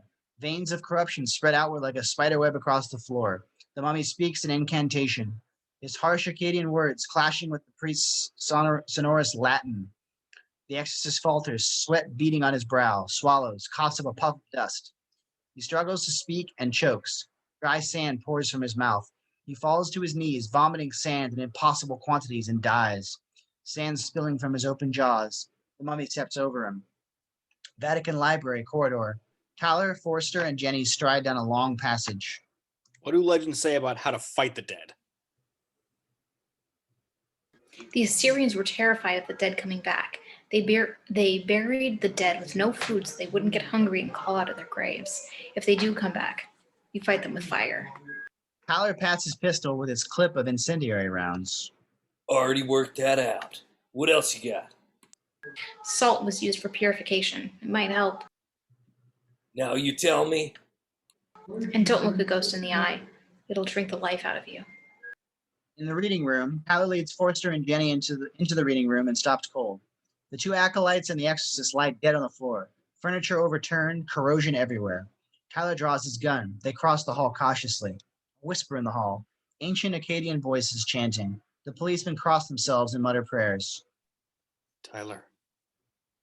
The dead priests on the floor stand up, the two acolytes behind the policemen, the exorcist behind the Americans. Their eyes roll back, their heads at unnatural angles. Forster retreats before the dead exorcist, firing round after round into the undead priest. The dead exorcist bleeds sand from every bullet hole and keeps coming. Forgive me, Father. He fires 2 incendiary rounds. The dead exorcist ignites, a walking torch. Burning fiercely, he collapses. Tyler turns, shoots the dead acolytes. They too burn with unnatural ferocity, dropping lifeless to the marble floor. The Americans stand breathing raggedly, their eyes meet. Score 1 for fire. At the secret archive entrance, the mummy's trail of decay leads to a marble portico. A heavy door stands askew on its hinges, broken open.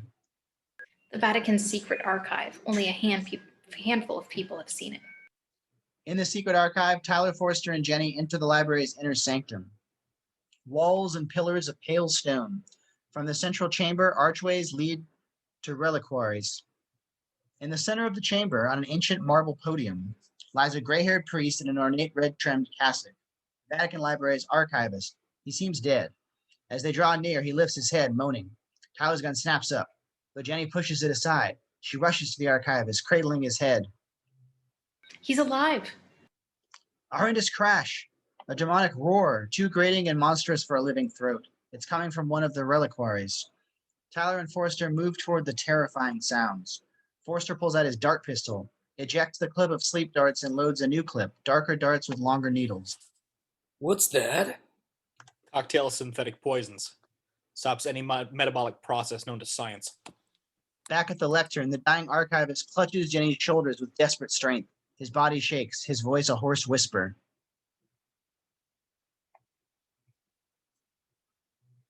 Listen to me. I'm here, Father. In the reliquary, an antiquarian's treasure house, a stone hall of many shelves filled with ancient books, wooden chests, and metal coffers. Tyler and Forster enter. Demonic roars and crashes echo. At their feet lies a priest in trousers and undershirt. Tyler checks his pulse, gun at the ready. The body is lifeless. The reliquary is cross-shaped. They turn the corner to see the mummy pillaging the archives, smashing chests and overturning shelves. He wears a black priest's cassock, cursing and snarling in furious Akkadian as he searches. Forster stares at this apparition in stunned horror. We should have left it in the ground. The mummy turns, walks toward them across the reliquary, and locks eyes with Tyler. Match cut flash. King Ashurbanipal, bearded and armored on a Babylonian battlefield. Match cut flash. The dead king, shaven and bald, in a hellish valley of the underworld. Match cut flash. The mummy in the reliquary, glaring at him. You! Tyler fires 6 incendiary rounds into the mummy's chest, but the mummy doesn't burst into flame like the lesser undead. The flaming bullet holes gutter out and close up. Ah, hell. Forster empties his clip of poison darts into the mummy's body. The mummy plucks them out and drops them, laughing, a sound like stone grating on stone. Got any salt? In the central chamber, Jenny cradles the dying archivist, the life going out of him. They speak Italian, but we hear English. He must not find it. Find what, Father? The king's legacy. He will open up the gates of hell. In the reliquary, Tyler and Forster retreat before the advancing mummy. Too late, Tyler sees their back into a dead end, cornered. Forster pulls a high-tech dagger out of his jacket. Electric arcs crackle down the 8-inch blade.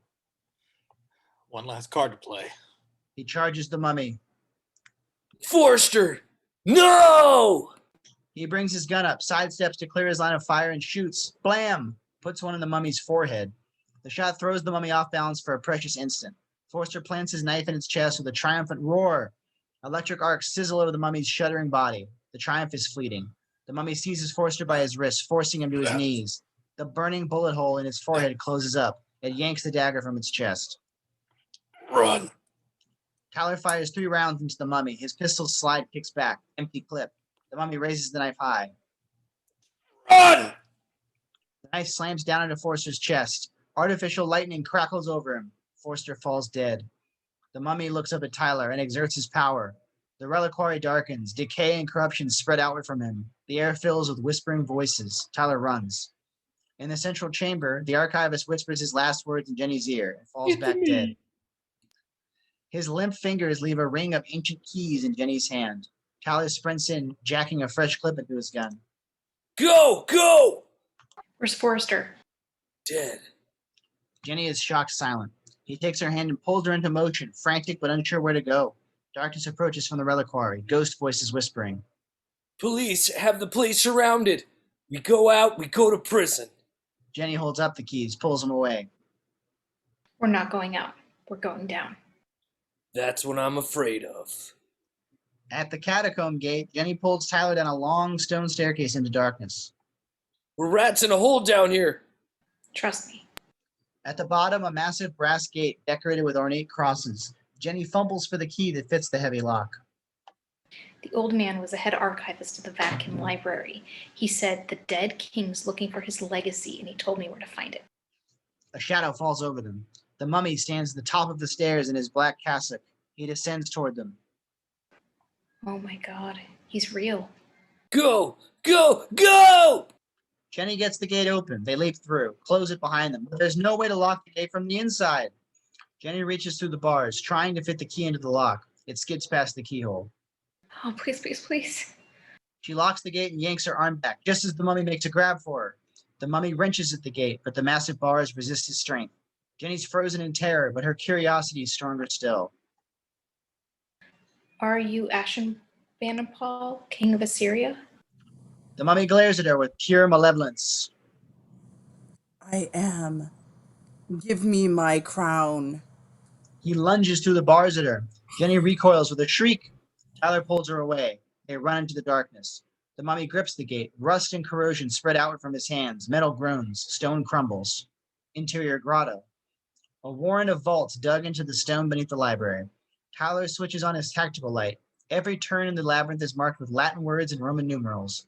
Jenny turns left, right, left, reading the signs. Behind them, a screech of metal, a crash of stone. He's through! Jenny skids to a stop in front of a vault. This one. Tyler kicks the old wooden door in. Interior vault. A bronze chest is bolted to a plinth of stone, secured by an ancient padlock. On its lid, a stylized four-barred cross. Jenny touches the engraved symbol. The giant pillar, symbols of endurance. Jenny fumbles with keys. Tyler pushes her aside, shatters the lock with a single gunshot. He wrenches the chest open. Inside, nested in shaped beds, they find a crown and a seal. The crown is a simple circlet, set with red stones. The seal, a carved cylinder of bronze the size of a rolling pin. Beside them, an empty imprint. The chest was also meant to hold a sword with a distinctive blade, but the sword is gone. Jenny picks up the crown. In the grotto passageway, hunting through the darkness for his prey, the mummy feels the throb of power as his crown is claimed by another. He roars. For the first time, we see him move in haste. It's terrifying. He lurches along monstrously, but frighteningly fast, breath rasping in his lungs, snarling ancient curses. In the vault, Tyler and Jenny hear him coming. He pulls her into motion. An inscription on the wall catches her eye. This way. Ancient portal. An old iron door bars their way. Jenny tries a key. No luck. The rage of the mummy grows louder, closer. Tyler raises his gun, aiming blindly into the darkness behind them. Jenny finds the right key. The door opens. They dive through. In the catacombs, winding tunnels dug out of raw limestone. Tyler and Jenny run through the labyrinth, taking turns haphazardly. You know where you're going? I'm taking anything that looks like it leads up. They turn a corner, and the walls of the catacombs are suddenly lined with bones. Notches in the walls hold skulls and bones in heaps. Longer niches hold moldering coffins. In places, the walls are paved with skulls, arches, and fanciful decorations all of bone. Several intact skeletons have been posed like statues in rotted priest robes. Tyler looks around like he's fallen into a nightmare. Are you kidding me with this? Spooked, Jenny takes refuge in scholarship. It's her way. Under pagan Rome, Christianity went underground. They worshipped and buried their dead in the catacombs. There's miles of this. Whispers fill the tunnels around them, ancient incantations. Tyler's eyes go wide as he sees where this is going. We can't be here. They run. Tyler in the lead now, tactical light clipped to his pistol, dragging Jenny between walls lined with coffins. The whispers grow louder. The catacombs begin to stir around them, scraping and banging inside the coffins. The Liz lift his bony fingers claw out. Jenny screams in terror. They run faster. Bony hands reach out of coffins to pluck at their sleeves, erupt from the floor to catch their ankles. There! His light finds a spiral stair leading up. Jenny shrieks behind him. He spins. She's trapped, seized by bony hands. Tyler fires 5 rapid rounds, severing 5 skeletal arms with 5 bullets. Jenny staggers free. In the passageway behind her, we see the mummy lurching toward them. In the spiral stair, Tyler drags Jenny up the narrow ancient stairwell, the growl of the mummy's fury close behind them. Interior mausoleum, night. The stair emerges in a marble mausoleum centuries old. Dim light filters in from outside through small metal gratings. On the side walls, moldering coffins are stacked 3 deep. Tyler throws his shoulder against the massive bronze door, straining. The hinges groan. He doesn't budge. Whispers echo below. Black creepers of rot climb the walls. The coffins rattle and rock. The mummy is coming. Oh my God. She throws herself against the door. They strain together. Exterior cemetery, night. An ancient graveyard on the banks of the Tiber. Marble monuments pale in the moonlight. A mausoleum's door grinds open. Tyler and Jenny squeeze out and heave the door closed behind them. A marble angel statue stands before the mausoleum. Tyler throws himself against it, walks his feet up the mausoleum opposite, straining with all his strength. The angel topples against the mausoleum door. Just in time. A split second later, the bronze door booms as some powerful force drives against it. The mummy's voice rages inside the mausoleum, thundering Assyrian curses. Go! Go! They flee through the tombstones. Behind them, the mausoleum resounds with heavy blows. The door bends. The walls crack. River bridge. Tyler and Jenny emerge from the cemetery onto a stone bridge over the river. They start across, breathing hard. On the river below, a party barge floats by. Cafe tables and a little dance floor. Dance music pumping. Come on. He times the moment, jumps off the bridge. Party barge. Tyler lands on the tail of the barge. This seems to be Lover's Lane. He startles several couples out of amorous clinches. Tyler looks up, spreads his arms. River bridge. Jenny hesitates on the parapet, losing her nerve. Tyler walks aft on the barge below. He's running out of boat. An echoing crash of stone from the cemetery. Jenny jumps. Party barge. Teetering on the tail of the barge, Tyler catches Jenny and swings her to safety. The lovers stare at them in amazement. Jenny looks back. A dark figure stands on the bridge, watching them as a bend in the river sweeps them out of view. Party barge dance floor. Tyler and Jenny press through a packed dance floor. Spirits are high. A woman in a white gown whirls past. Tyler and Jenny realize they've crashed a wedding reception. Party barge, the bow. Jenny and Tyler sit at a cafe table. Tyler snags a bottle of wine and a couple of glasses from a neighboring table, pours. They gulp wine, catching their breath, watching rooms slide by in the balmy night, a moment of surreal safety. Jenny swings her shoulder bag into her lap, pulls out the bronze cylinder from the Vatican's crypt. What is that? Cylinder seal. Let's see what it has to tell us. She clears space on the white paper tablecloth, pours wine over the bronze seal, rolls it on the tabletop. It prints a page of blood-red cuneiform on the white paper. Jenny studies the text, her eyes widening as she reads. What is it? A warning 25 centuries old.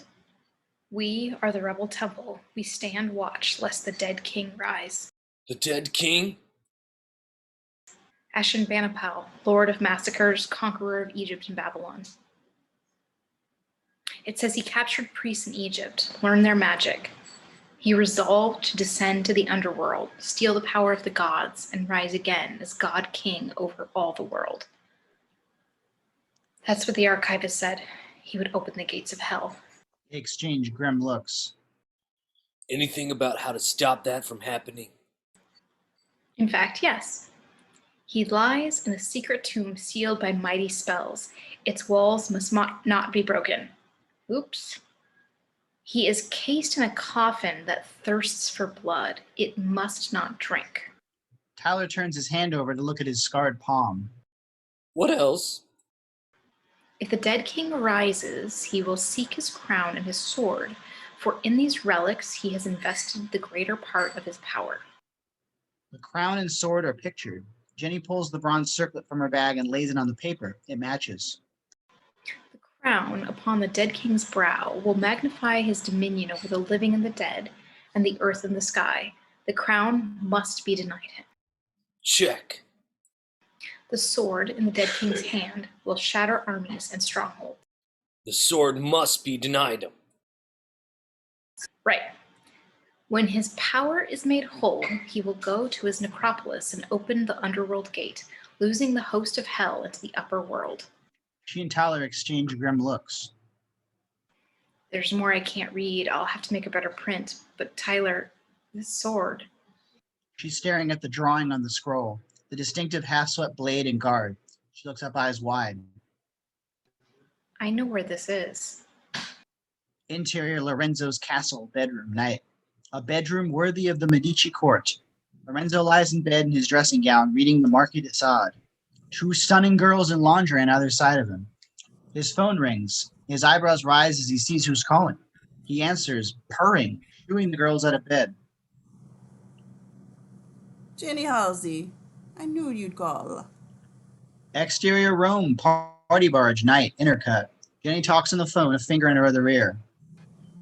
I've come into an artifact. I think You were never in the selling game. appreciate. I am to. Tyler looks around warily as Jenny talks. He sees a black SUV full of Carabinieri, Rome's paramilitary police force, roll past on the riverbank. He turns his back to them. Tonight. It has to be soon.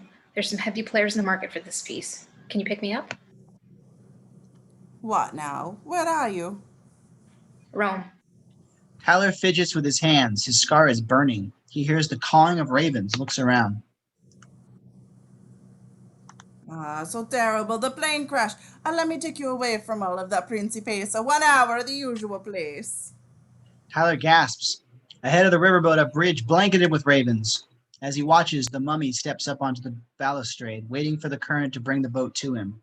Tyler vaults onto the boat's top deck, shoves the pilot aside, and wrenches the wheel. The riverboat heels over and crunches into the bank. The whole boat staggers and screams. Tyler leaps onto the bank, holds out his hands. Jenny, come on! Belatedly seeing the danger, she runs to the rail as the pilot rights the boat. She leaps the widening gap between the boat and the bank, and Tyler hauls her in. They run. Exterior back alleys, tracking shot, night. Hand in hand, Tyler and Jenny flee through a maze of streets. They duck down a narrow lane, but the shadows darken ahead of them. Ghost whispers echo. They dive around a corner. Dead ahead, a black SUV disgorges Carabinieri with submachine guns. Tyler and Jenny fade back into the shadows. They sprint down a side street, duck into an alley. A dark man in a suit steps out of the shadows like a ghost and seizes Jenny from behind, a dagger at her throat. With his other hand, he aims a gun over Jenny's shoulder at Tyler. Tyler pulls his own gun, a standoff. Let her go, or I'll kill you.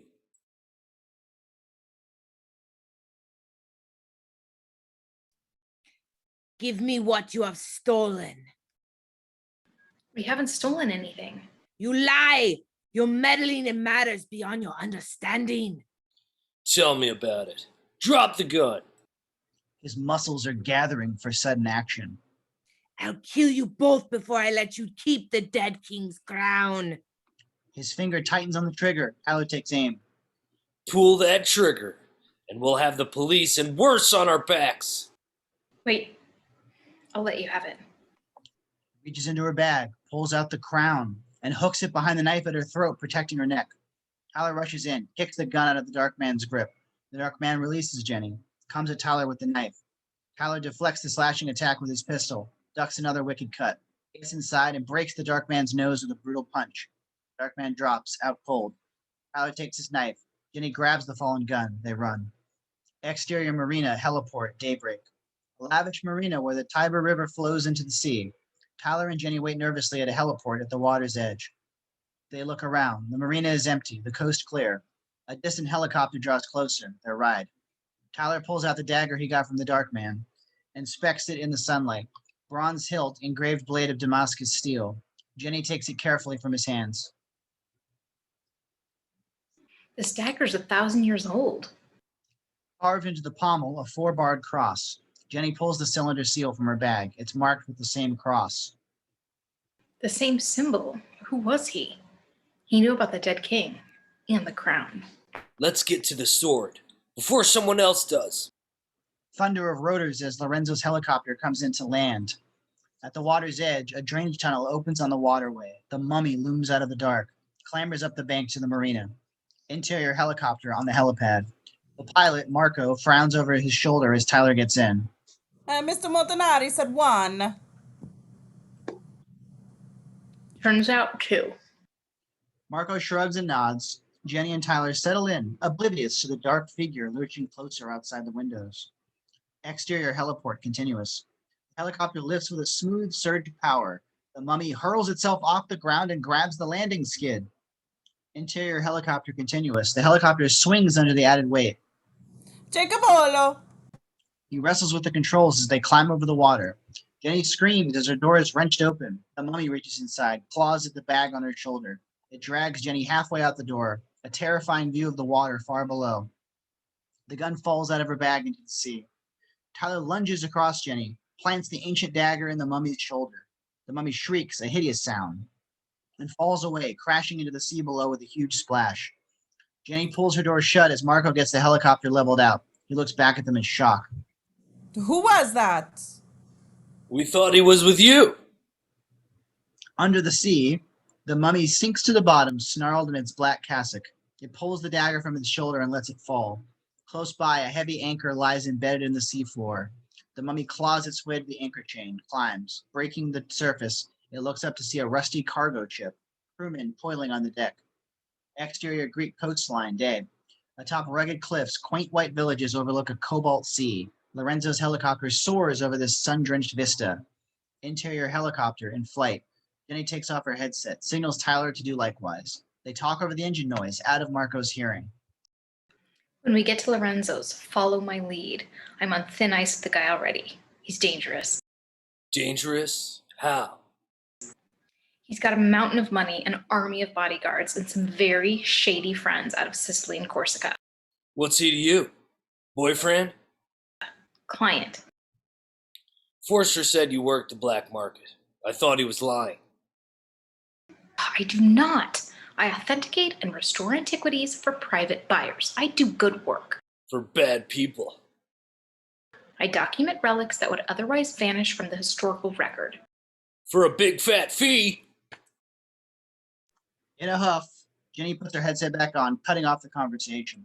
Tyler grins to have gotten under her skin. Exterior Lorenzo's Island, terrace. Impeccably dressed, Lorenzo Montanari watches the helicopter touch down. Bodyguards flank him. He smiles as Jenny steps out. Then Tyler gets out. A shadow crosses his face. Jenny comes to him. They trade kisses on the cheek. You brought a man with you. How unfortunate. Tyler Colt. He's a colleague. Easy. What are you wearing? They're still in the clothes they wore in the tomb. It's a long story, which you kind of need to hear. I love stories. Tomas, find them something to wear. Lorenzo, this is urgent. So is breakfast, and then no one sits at my table dressed like that. Ugh. In the hallway, Tyler and Jenny follow Lorenzo's butler, Tomas, through the castle. They converse in undertones. So what's the plan? We try to make a deal for the sword. And if you won't deal? We try the truth. Interior dining room, day. A dazzling sunroom, panoramic views of the Mediterranean. Lorenzo stands waiting, bodyguards against the walls. Tomas brings Tyler and Jenny in, transformed. Tyler wears a linen shirt and jacket. Jenny, a clingy sundress. They both look ravishing, and it's not lost in either one of them. The table is laid with a breakfast suitable for royalty. Dish after dish, eggs, roasted meats, fruit, pastries, flowers. Special occasion? Breakfast is always a special occasion. I love breakfast. They sit. Jenny and Tyler realize how long it's been since they ate. They dig in. Servers pour coffee, juice, champagne. As they eat, a man with a face like a hatchet blade enters behind them, Vittorio. He looks Tyler and Jenny over, catches Lorenzo's eye, nods at Tyler, and pantomimes a gun hidden under the jacket. Lorenzo nods minimally. Vittorio sits down.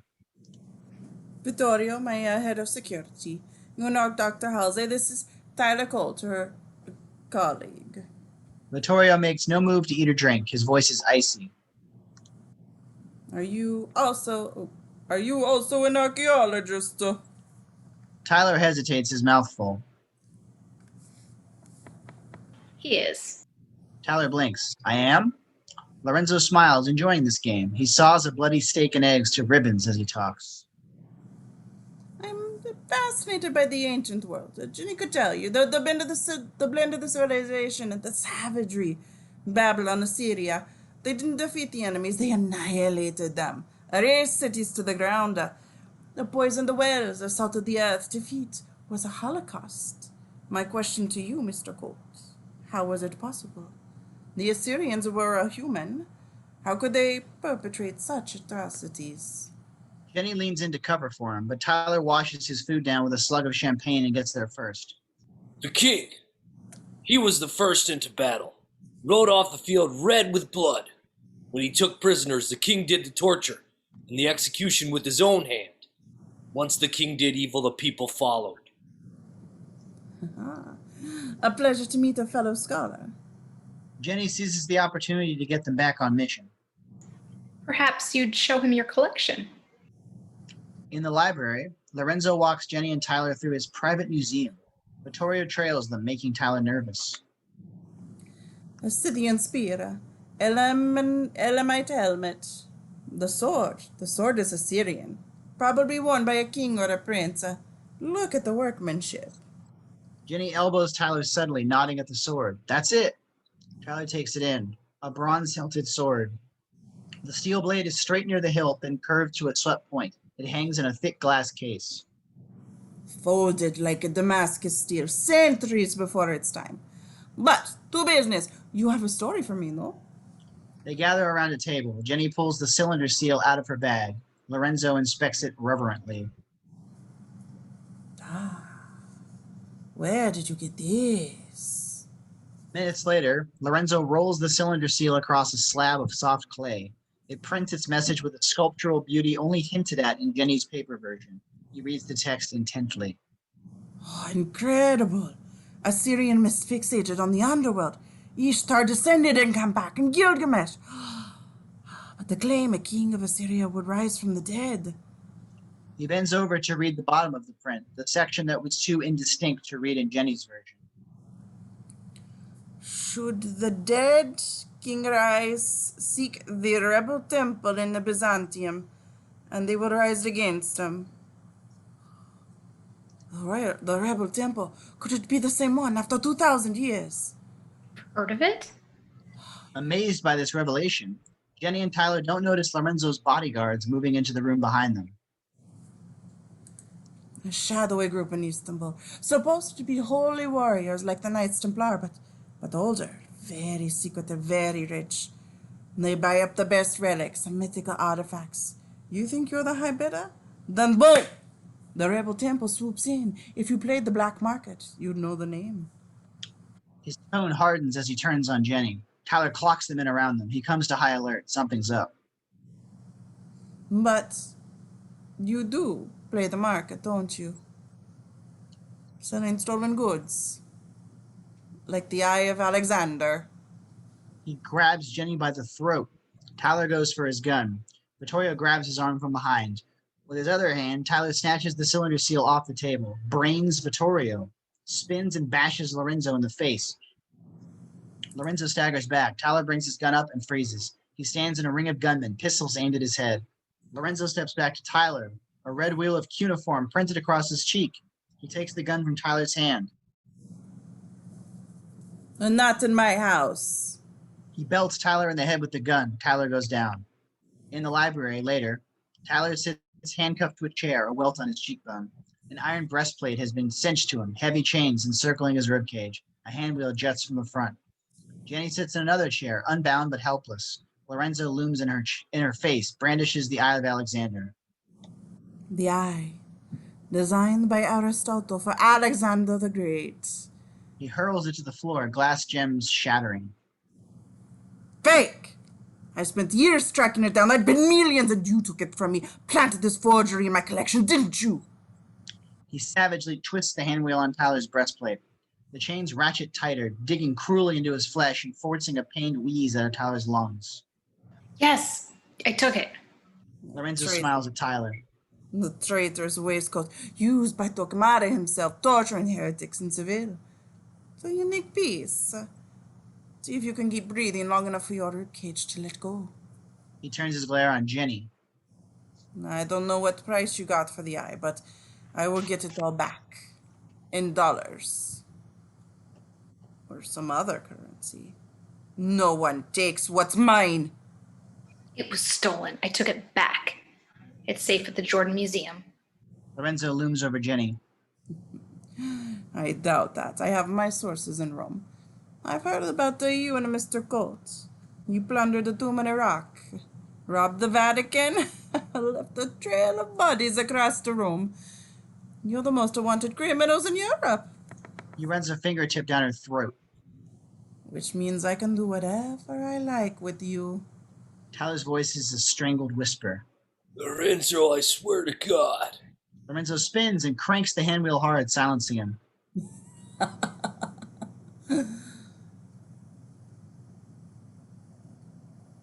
Please don't turn it anymore. I thought you were innocent abroad. You were innocent abroad. I was taking my time with you all the while you were deep in the game. He reaches into Jenny's bag, pulls out Ashurbanipal's crown. This is from the Iraqi tomb, isn't it? Where's the rest? Tyler begins to laugh, a painfully thin, airless sound. Lorenzo stares at him in astonished fury. What's so funny, Mr. Colt? He's here. We follow the line of his gaze out the window over the ocean. A dark, unnatural storm bears down on the island. Ravens wheel above a cargo ship cutting through the turbulent sea. Exterior cargo ship day. We fly across a deck littered with dead crewmen, drained of blood and contorted in postures of horror, eyes staring. On the bridge, the pilot stands at the helm, stiff as a zombie, eyes rolled back, muttering in ancient Akkadian. At the bow of the ship stands a broad-shouldered figure. It is the mummy, transformed. He has drunk the lives of dozens. He still wears his tattered priest's cassock, his skin still black as night and ravaged by fine wrinkles. But his body is fleshed out and powerful, muscular shoulders straining the cassock's seams. His face no longer lipless and skeletal, but the imperious visage of a risen king, staring through the wind at his destination. Interior Lorenzo's castle, library. Lorenzo scowls at the inbound ship. What the hell is that? Lorenzo, the story on the seal is true. Ashurbanipal is risen. You're holding his crown. His sword hangs in your library. He's coming for them. Lorenzo stares at her, confounded. He's not buying it, but the urgency in her voice is real. There has to be an angle. I don't know who's on that ship, but I know on this island and every soul on it. I know when it lands without my word. He hands his pistol to Marko, the young pilot. Marko, watch them. Vittorio, with me. He strides out, Vittorio and the other guards on his heels. Marko, holding a gun on Tyler and Jenny, glances nervously out the window at the approaching ships and cocks the gun. In the great hall, the grand entryway of the castle. With swift efficiency, Vittorio hands out automatic rifles to the guards. Lorenzo takes a rifle, realizes he's still holding the crown. He perches the crown on a marble bust of Socrates. Let's sound the bell! Exterior Lorenzo's island montage. Ominous clouds gather above the island. A bell tolls in the castle, a signal, danger from the sea. Villagers rush out of houses with rifles and shotguns. They stand post in the streets, gather at the harbor. Exterior castle battlements. From atop the walls, Lorenzo watches the villagers muster in the island's defense. Beside him, Vittorio and his guards. Lorenzo frowns at the incoming ship. It's not slowing down. Exterior cargo ship, bow.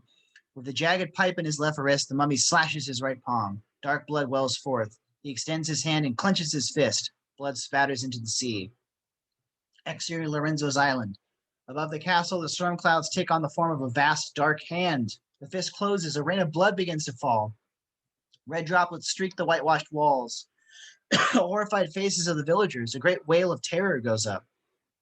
The islanders break and run in superstitious dread, vanishing into their houses, barring doors and shuttering windows. In a stroke, Lorenzo's defenses are undone. The rain swells to a downpour, painting the village crimson. Red torrents run down the streets to the sea.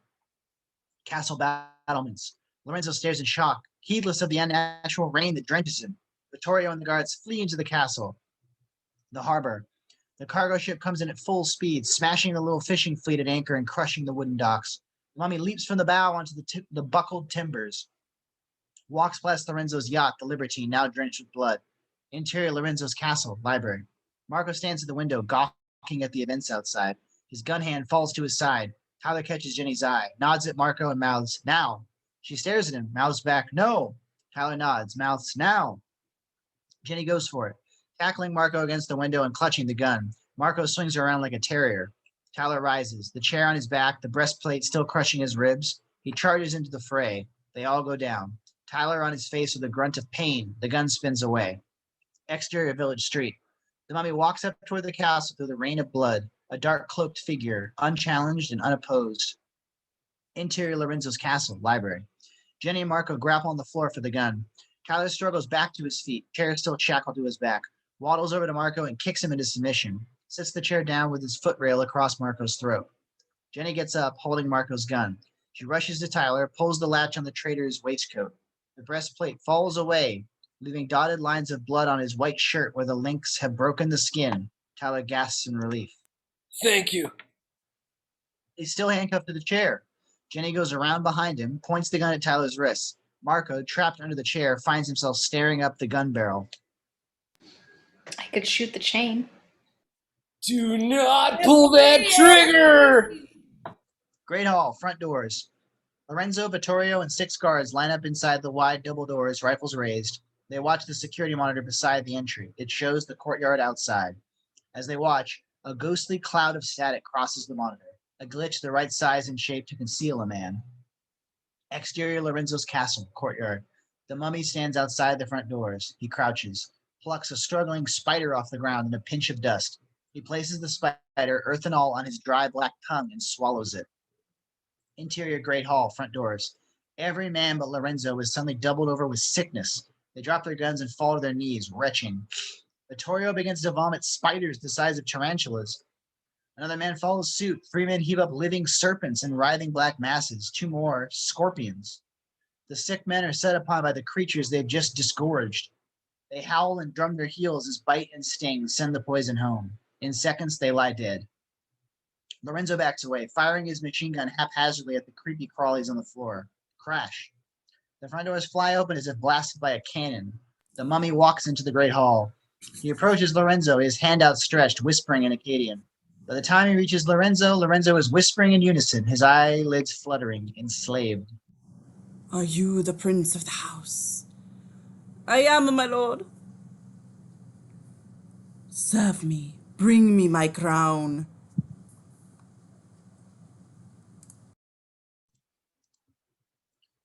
Lorenzo turns like a puppet. The crown sits on the bust of Socrates a few paces away. He fetches the crown. The mummy takes it solemnly, places it on his head. Vast power surges into him, the wind of it ripping at his cassock. When the transfer is complete, his eyes have changed. No longer a hard, glittering black. They have gray whites and inky irises. Not quite human, but no longer altogether dead. He is more than the mummy now. He is Ashurbanipal, lord of massacres, king of Assyria, risen again. A distant gunshot rings out, turning Ashurbanipal's head. 2 shots, 3. He walks toward the sound. Lorenzo follows. The library. Tyler stands before Ashurbanipal's sword, Marko's gun in his hand. 3 bullet holes in the thick glass. He kicks through the case, grabs the sword. Whispering voices. Tyler and Jenny look at each other. We gotta go! Exterior Lorenzo's castle, terrace. The helicopter sits where they left it, windows streaked with blood. The rain had stopped, but the sky is heavy with cloud. Interior helicopter. Tyler sits in the pilot seat, Jenny climbs in beside him. You're a pilot? Sometimes on missions, they let me sit second seat on the way home. Oh my god. Tyler studies the instrument panel, gets the engine started, gets the rotor turning, throttles up. The helicopter lifts unsteadily, spins once and drops hard to the deck. Jenny watches the castle anxiously. Why are we not flying? Give me a minute. This is fancy. He tries again. The helicopter lifts. Exterior Lorenzo's castle, terrace. Barely airborne, the helicopter slides over the cliff's edge and drops out of sight. Moments later, it reappears in controlled flight, escaping over the sea. Ashurbanipal slams out into the terrace, strides to the railing, watching the helicopter dwindling in the distance. Lorenzo stops behind him, terrified but unable to disobey. They have your sword. Interior helicopter in flight day. The helicopter reaches cruising speed high over the waves, the castle far behind them. Tyler and Jenny breathe easier. She turns the cylinder seal in her hand, staring at the 4-barred cross stamped on each end. Rebel temple still exists, and this is their symbol. That means the man in Rome was one Why would he try to kill us? of them. We dug up the dead king, set him free. From their point of view, we're the bad guys. We have to find them, convince them we're on the same side. They're the only ones who can. Exterior Lorenzo's castle terrace. Ashurbanipal stares at the horizon, brow furrowed under his crown. A rumble as he gathers power. He raises his hands, clawing at the air, and slams a fist down on the marble banister. The marble cracks under his hand. On the horizon, lightning strikes, the branching bolt like a skeletal hand clawing out of the storm. Ashurbanipal's fist falls again and again. With every blow, the heavens tear open far away. Distant thunder rolls. Interior helicopter in flight day. Tyler flies east along the Greek coastline toward Turkey and Istanbul. A blinding lightning strike right in front of them. So close the thunder is simultaneous. Jenny screams. Another bolt, closer still. Tyler dives toward the sea, bleeding off altitude and seeking safety.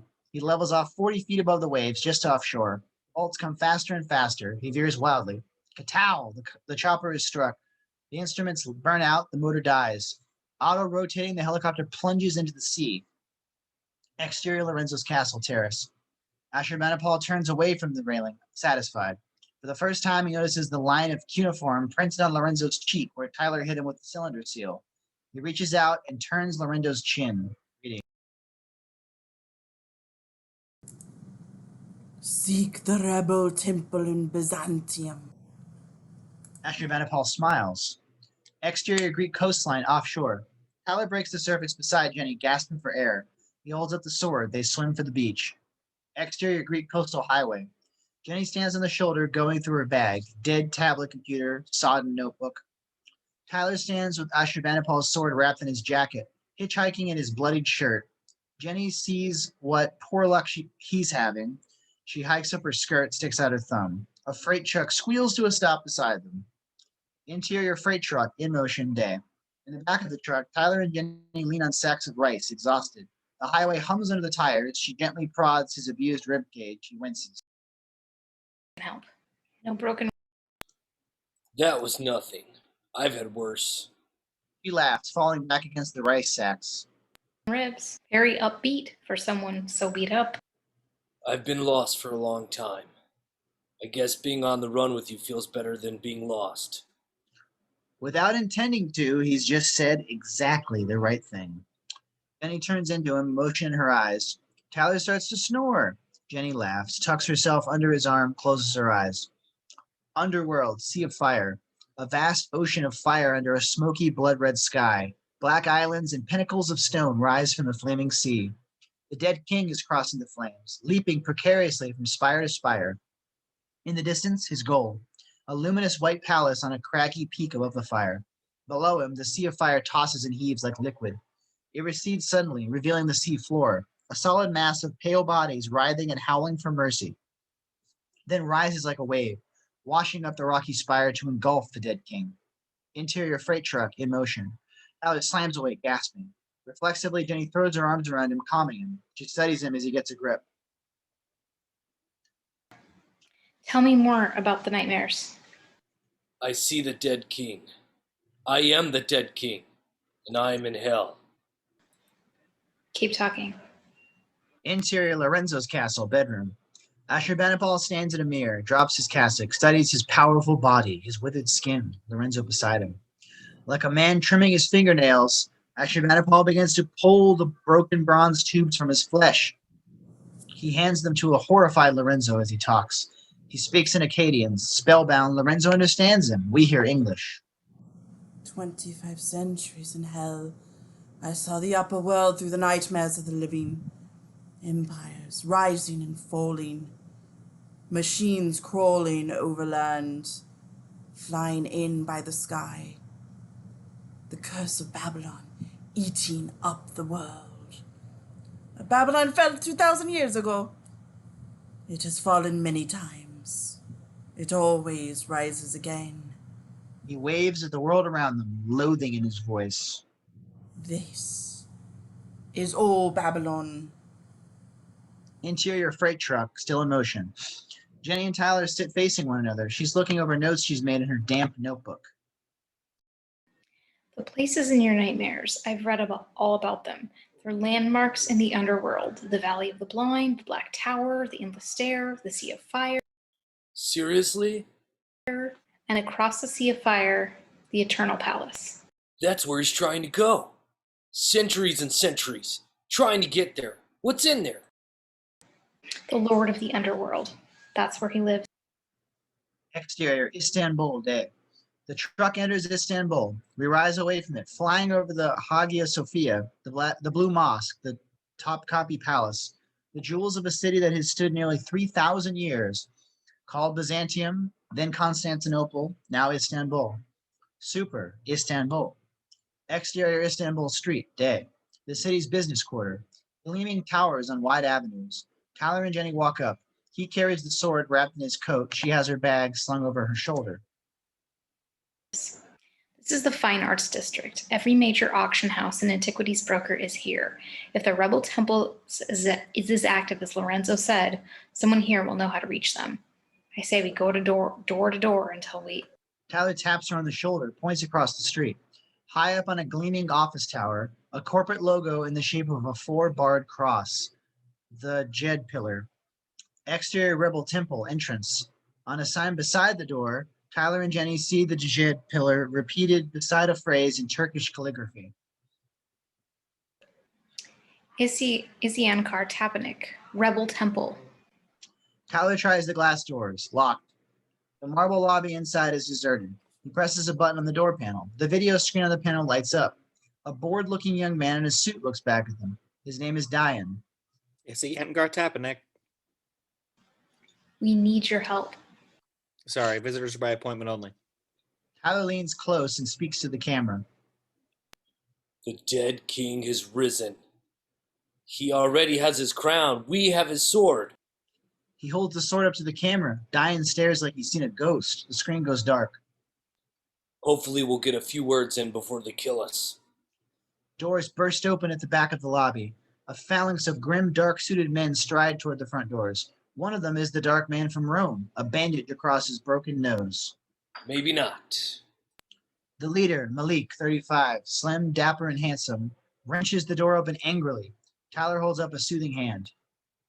Easy, we're friends.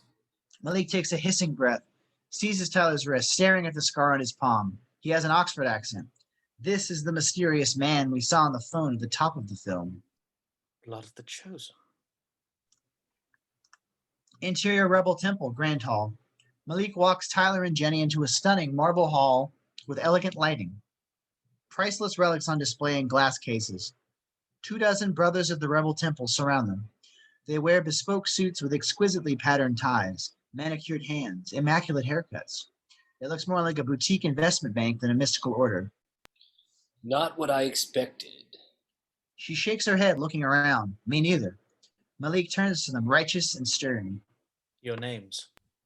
Tyler Colt. This is Jennifer Halsey. The archaeologist. Your monograph on Scythian magic was very good. Thank you. She looks around in wonder at the antiquities on display. You have pieces here I've spent years searching for. Nefertiti's scepter, the chalice of Antioch. Why have you come here? Because of this. She reaches into her bag. Quick as cats, the Temple brothers whip weapons from under their coats. Tyler and Jenny find themselves the center of a quivering ring of knives, swords, and pistols. Very slowly, she pulls out the cylinder seal. The Vatican archivist gave us this. Your message. We hope you'd help. You raised the dead king. He raised himself. We're trying to put him back in the ground. Malik takes their measure with his eyes. He believes them. I am Malik, leader of the temple. These are my brothers. The sword. He holds out a hand imperiously. Tyler gives him the blade. Belbasa, see to it. Belbasa, 70, steps forward, gray-haired but pale, a keen glint of intelligence in his kindly eyes. At once. He carries the sword away. Where is the dead king now? This morning, an island off the Greek coast, but he'll be coming. Yes. You will follow the sword. It calls him. Don't be afraid. Our defenses are strong. What is this place? The Rebel Temple? Who are you? Interior, Rebel Temple, Hall of Remembrance Day. Malik leads Tyler and Jenny to an exhibit hall. Stone tablets and bas-relief sculptures tell the Rebel Temple story. Our forefathers were Egyptian priests. When Ashurbanipal invaded Egypt, he enslaved them and took them back to Assyria. Sweat rises on Tyler's brow as he listens. Somehow he knows this story. He has flashes of a waking dream as Malik talks. Priests crossed the desert in chains, driven by Assyrian warriors with whips and spears. Ashurbanipal was obsessed with the underworld. He made the priests teach him all they knew, how to defend himself from demons, steal power from the gods. They knew it was wrong, but they were slaves, and the price of defiance was too hideous to bear. In a cavern, chained priests writhe and howl under torture. For years they toiled in bondage, building a great necropolis, and inside the necropolis a portal, a mystic engine that would open the gates of the underworld. Tyler sees it. In a vast stone hall, a mandala of gold cut into the floor, intricate clockwork exposed beneath it. When the king was mortally wounded in battle, his plan was set in motion. The priests allowed him to die, but wove spells of protection around him, spells of return. The dying Ashurbanipal is horribly embalmed alive. The iron sarcophagus with its impaling pipes closes over his body. Jenny sees Tyler's distress, lays a hand on his shoulder. He shakes off the vision, blinking the images away. Malik walks them past a series of bronze panels depicting a descent to the underworld. King was meant to bargain with the Lord of the Underworld. He would open the gates of hell, turning the powers of darkness loose upon the upper world. And in exchange, Ashurbanipal would live again, an immortal god king, to rule the world. Tyler and Jenny stare at the underworld images. The demons of Assyrian hell are hideous creatures. Deformed men, skeletal ghouls, monsters with the heads of hawks or lions. Only when Ashurbanipal lay in his tomb did the priests find the courage to defy him. They revealed his plans to his son, who had taken the throne. He liked being king. He didn't want his father back any more than they did. So he buried the necropolis and hid the dead king's body in the desert. Not even our forefathers knew where. For centuries, we paid the tribal warlords to guard the great desert. Until now, that was enough. Malik spreads his arms, bringing the story home. After 20 years in the Assyrian court, our forefathers could not return to Egypt. So, they came to Byzantium and founded the Rebel Temple. Here we've kept watch for 25 centuries, that the evil our forefathers created might never again darken the waking day. The Oculus Center, a cutting-edge database facility. Rows of humming servers, walls of flat panel displays. Dayan says at the terminal, this is his domain. Malik, Tyler, and Jenny stand watching. The Oculus, the eye of the temple. We track relics, artifacts, people with certain gifts, mystical sites, anything beyond the ordinary. On screen, Dayan flies across a map of the world sparkling, with markers for people, artifacts, places haunted and holy. It's an occult Google Earth running on next-gen technology. Tyler and Jenny trade impressed looks. Heard of the Special Weapons Group?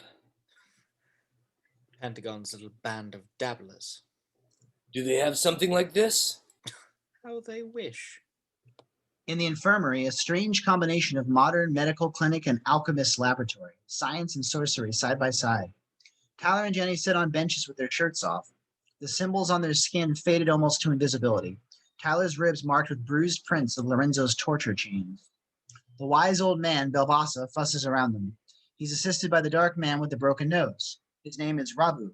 He glowers darkly at Tyler, who watches him nervously. Rabbu, see to his injuries. Rabbu cleans and bandages Tyler's ribs with deliberate roughness, a tiny revenge. Tyler winces and toughs it out.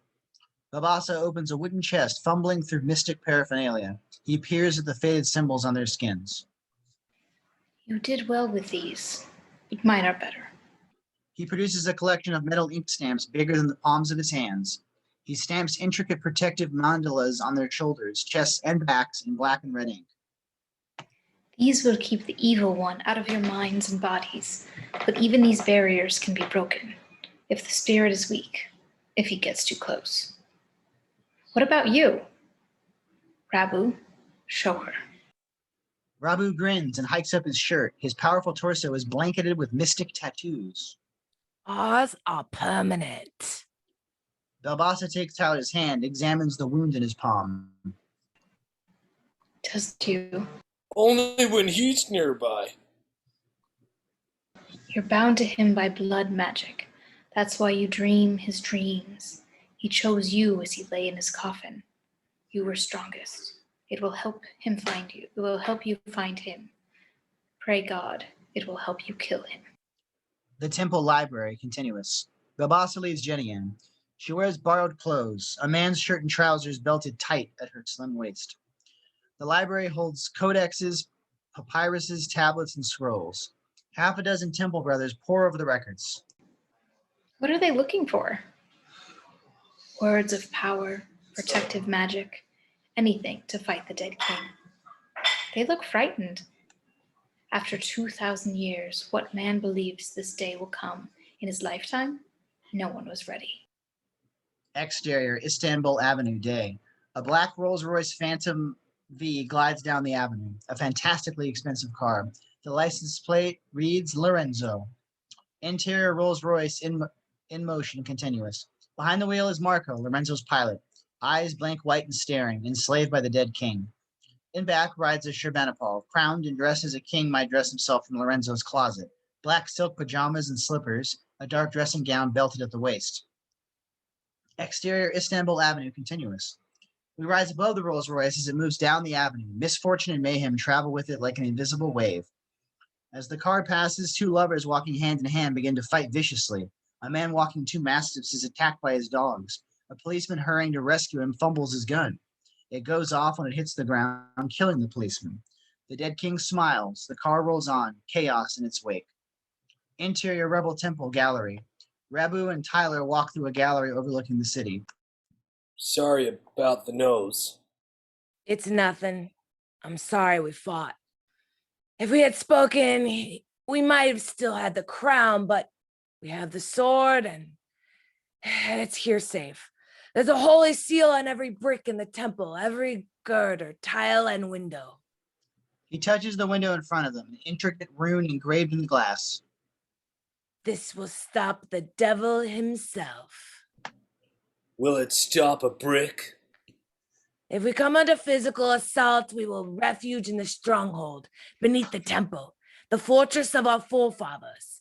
They were frightened men. They dug deep and built strong. Okay. Defense is half the battle. Talk to me about fighting back. The temple armory, a steel-walled, hyper-modern room. Racks and shelves hold a strange mix of ancient and contemporary weapons. Vials of white powder beside fragmentation grenades. Sleek Kevlar vests beside mystical medallions. Rabbu pulls out a rolling rack filled with swords. Tyler picks up a broadsword, Damascus steel, carved with Aramaic script and mystic symbols. Consecrated blades. Demons can't be hurt by common steel. These will cut and kill. Tyler swings the sword in a swift figure eight, testing the balance, thrusts and returns gracefully to guard. You're a swordsman. Not really. Trained a little. Katana, eskrima stick, basic knife fighting. Do you have anything a little more up to date? Rabbu pulls open a rolling rack of high-tech machine guns. That's what I'm talking about. Interior Rebel Temple Council Room, day. The great meeting hall of the Rebel Temple, the penthouse with panoramic views of Istanbul. Dark clouds are rolling in. Swords and rifles lie on the council table. The Temple brothers, wearing Kevlar vests under their suit coats, sit gravely. Tyler and Jenny among them. Malik is on his feet. Ashurbanipal is trapped in his own dead flesh.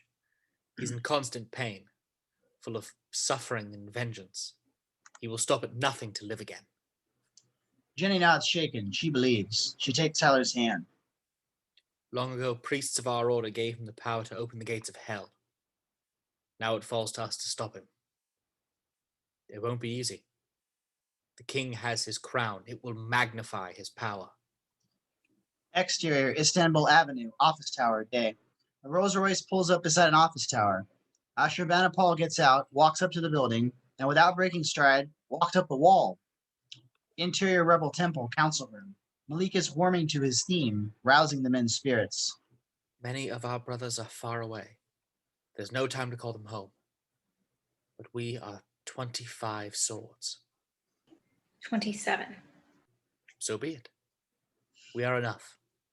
The final battle will be here, in our temple.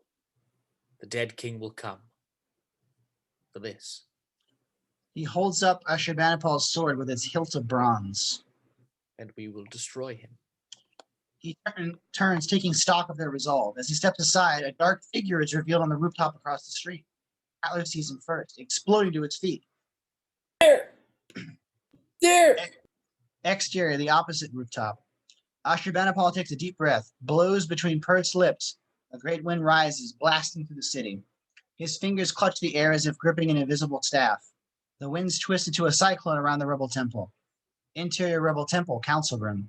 The walls shudder and groan, the windows shatter. A dozen Temple brothers are sucked out into the whirlwind 20 stories up. Hurricane winds rip through the Council Room. Tyler grabs Jenny, pushing her toward the door. Malik and Rabbu help them. The power goes out as the building creaks. Down! Down to the stronghold! The stairwell. Our heroes run down an endless marble stairwell. Malik carrying Ashurbanipal's sword. The walls shudder. Exterior, the opposite rooftop. Ashurbanipal looks on the destruction in cold triumph. Every window in the Rebel Temple is broken. Precious parchments and tapestries spinning in the wind. Interior Rebel Temple, stronghold. Beneath the opulent office tower, an unbreakable fortress. The first Rebel Temple. Granite walls 6 feet thick. Malik leads Tyler, Jenny, and the surviving brothers in. A dozen men, including Dayan, Belbasa, and Rabbu. A steel door a foot thick swings shut behind them. Massive bolts are thrown. Emergency lights and ventilation kick on. Tyler looks around. Guns and swords and racks. Emergency supplies. Flak vests, provisions, cots and blankets. Malik gives Jenny the sword of Ashurbanipal. He must not get the sword. She nods solemnly. The Temple brothers form a defensive line inside the massive door, guns and swords at the ready. Tyler squeezes Jenny's shoulder. I won't let anything happen to you. He takes his place beside Malik, waiting for the dead king. Exterior on the opposite rooftop.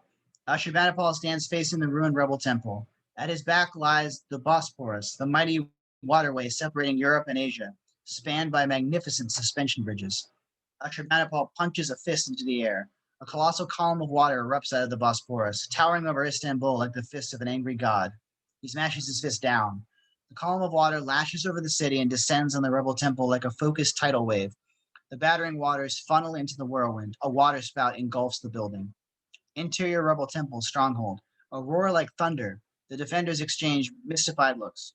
Every vent in the stronghold starts gushing water, rapidly flooding the underground chamber. Water jets in through seams in the walls, sprays in around the massive iron door. We'll drown in here. Are there other ways out? Tunnels. Below us. The water is waist high and rising. Tyler shakes his head. Already flooded. What else? Dayan scans the fortress, his engineer's mind churning. The Hall of Pharaohs. He points. There's one ceiling vent not gushing water. Strong doors. No windows. The water is chest high now. Tyler hurries to the vent. The ceiling's 9 feet high. He can't quite reach it. Rabbu. The big man wades to him, half swimming in the rising water, and lifts him up. Tyler unbolts the grate, swings it back. Jenny, you first. Jenny wades to him in chin-deep water. The Temple brothers gather under the shaft, lift her up to him. She clutches Ashurbanipal's sword to her chest. Tyler takes her in his arms. She looks up the dark shaft. Right behind you. Jenny nods fiercely, climbs into the shaft. In the air shaft, Jenny worms upward, one-handed, clutching the sword. Tyler climbs into the shaft below her, pushing her higher. At the top of the shaft, she finds a thick metal grate locked from the inside. She strains at the bolts, shoots them back. In the Hall of Pharaohs, a windowless hall of Egyptian artifacts, treasures of gold and alabaster. A burial mask as grand as Tutankhamun's. Statues of stone, a towering obelisk. A metal grate in the floor swings open. Jenny's arm reaches out, holding Ashurbanipal's sword. Her head rises into view. She finds herself staring at 2 black slippered feet. Jenny looks up and screams. Ashurbanipal seizes her by the arm and hauls her out of the shaft. In the air shaft, Tyler feels Jenny lifted away, looks up, sees Ashurbanipal. No! He has a rifle slung on his shoulder. In the claustrophobic shaft, he can't bring it to bear. Up, up! Stronghold, nearly flooded now. A pyramid of Temple Brothers lifts Tyler up. The bottommost men are underwater, holding their breaths. They strain to push him higher. Hall of Pharaohs. Ashurbanipal plucks the sword from Jenny's hands. His body bucks and shakes as power flows into him like electricity. Wind plucking at his robes. A scrape behind him. He spins. Tyler is head and shoulders out of the shaft. With one sweep of his sword, Ashurbanipal slices through the stone obelisk. It topples toward Tyler. Tyler's eyes go wide. Down! Down! He ducks back into the shaft. The massive obelisk slams down atop him, sealing the shaft irrevocably. Stronghold flooded. Tyler drops down to the water among the Temple Brothers. The water is only a few inches below the ceiling. They tread water and gasp for air. No way up. Blocked. Desperate faces. They're going to drown. Freight elevator. Only shot. Go! They swim underwater across the flooded chamber. The freight elevator, without power since the whirlwind, is shut. They claw at the door with their fingertips, all together. In the elevator, flooded, the door is open. Tyler swims in, punches the ceiling hatch open, and swims up through it. Behind him, Rabbu shoves one brother after another up through the hatch. In the elevator shaft, flooded, Malik breaks the surface in the elevator shaft, gulping air. Above him, Tyler is climbing the shaft with mad haste. Exterior Rebel Temple, entrance, day. The sky is still gray and foreboding, but the magical storms have ended. Water lies in deep puddles in the streets. Tyler explodes out of the front door, his assault rifle in his hands, sword on his hip. No sign of Ashurbanipal or Jenny. He spins in the streets, scarred hand extended, feeling for the dead king. We spin with him, scanning the streets. He stops, pointing that way. Tyler. He races out of the building. In an executive parking spot sits a black Maserati, dripping but intact. Malik points a remote, presses a button, the engine starts. Oh, praise God. Tyler rips open the driver's side door, Malik the other side. Interior, Maserati, in motion, moments later. Tyler drives like a demon. Beside him, Malik sits rigid with fury and frustration. Tyler fields through the air with his scarred hand, trying to locate their quarry. He throws the car into a long, screeching turn. Exterior, Istanbul streets day. Traffic jam. Frustrated Turks grinding down a wide street. Suddenly, a trance state overcomes the drivers in their cars. They swerve to the roadsides, cars crunching into each other, clearing an aisle down the middle of the road. Ashurbanipal's Rolls-Royce speeds down this open lane. Traffic parts before it like a wave. Interior, Rolls-Royce in motion. Marko, deep in trance, is behind the wheel. In back, Jenny sits beside Ashurbanipal. With one hand, he clamps her wrists together inescapably.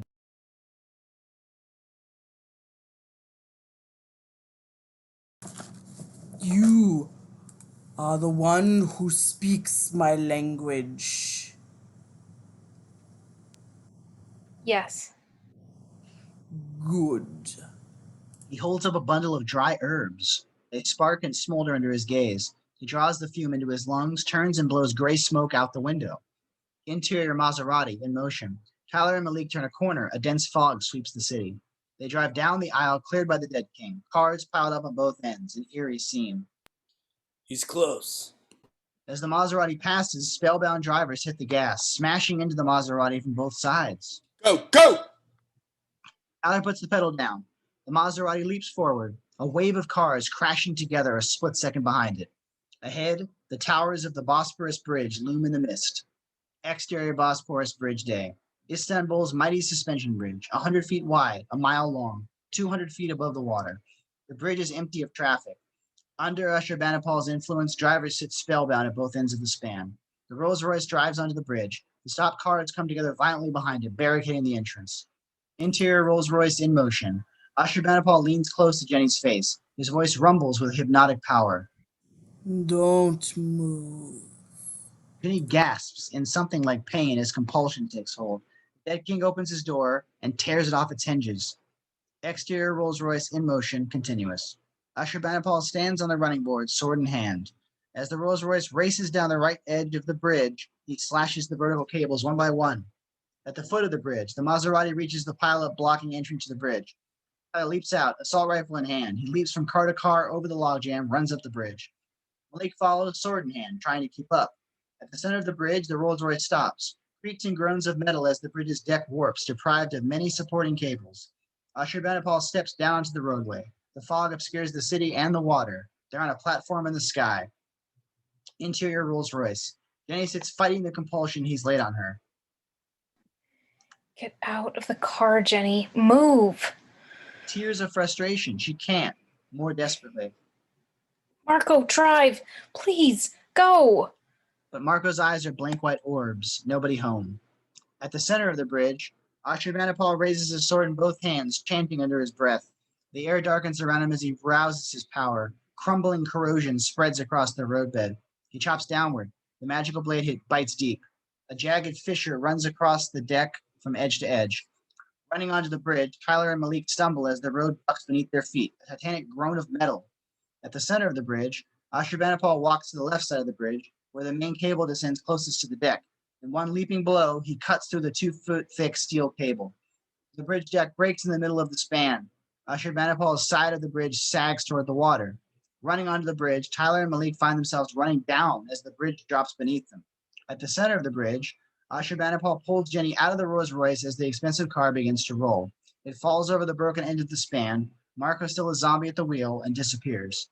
Jenny watches it go in numb horror. Jenny! Her heart leaps. Even in her hypnotized state, she answers. Tyler! But the waters of the Bosporus are close now. The severed bridge now a descending ramp almost touching the water. The Libertine, Lorenzo's yacht, looms out of the mist, still red streaked from the rain of blood. Ashurbanipal pulls Jenny against him and leaps onto the yacht's deck. The state-of-the-art yacht's motors rumble, turning up a wake. It accelerates with astonishing power. Tyler and Malik reach the end of the bridge in time to see the yacht disappearing into the fog. Tyler pulls his rifle to his shoulder, but the yacht is gone. No targets. Exterior Libertine, deck. Jenny picks herself up. Tyler's howl echoes behind them. Jenny! She gets up. Lorenzo stands before her, haggard and unshaven, in the suit he had on when we last saw him. Jennifer Halsey, welcome to hell. Interior Rebel Temple day. Tyler and Malik rush into the ruined Rebel Temple. The Temple brothers are picking up the pieces. Where's he taking her? The Oculus chamber. Windowless, the Oculus room has fared better than most, but still the floor is wet, the computer screen's cracked, the machine's running on emergency power. Dayan sits in the control seat. Tyler, Malik, Belbasa, and Rabbu stand watching. On screen, a detailed map of the ancient city. Nineveh, capital of the Assyrian Empire, destroyed by Babylon in 604 BC. Today, Centuries race by, roads cut across the map, cities bloom. it's the city of Mosul in northern Iraq. These are the ruins of Ashurbanipal's palace. And buried here is the necropolis our forefathers built. That's where he's going, to open the underworld gate. That's an Iraqi army base now. He turns to Malik, fire in his eye. I have to get there first. I need money, transport, weapons. Anything. I'll go with you.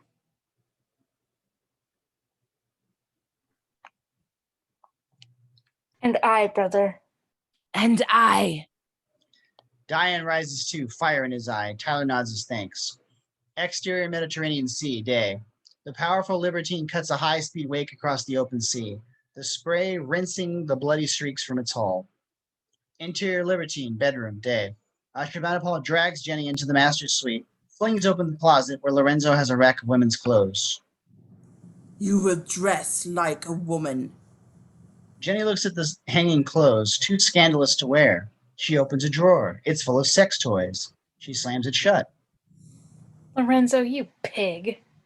She chooses a dress, a white goddess number that shows more skin than she'd like. Ashurbanipal shows no sign of leaving. Reluctantly, she unbuttons her shirt and takes it off. Breath hisses through the dead king's teeth as he sees the protective mandalas printed on her skin. Witch, would you defy me? He takes her roughly by the shoulders, blows on her skin. The mandalas blow away in puffs of dust. He looks down at her body, hands stirring on her shoulders. His voice rumbles in his chest, brooding and slow. I cannot feel your skin with these dead hands.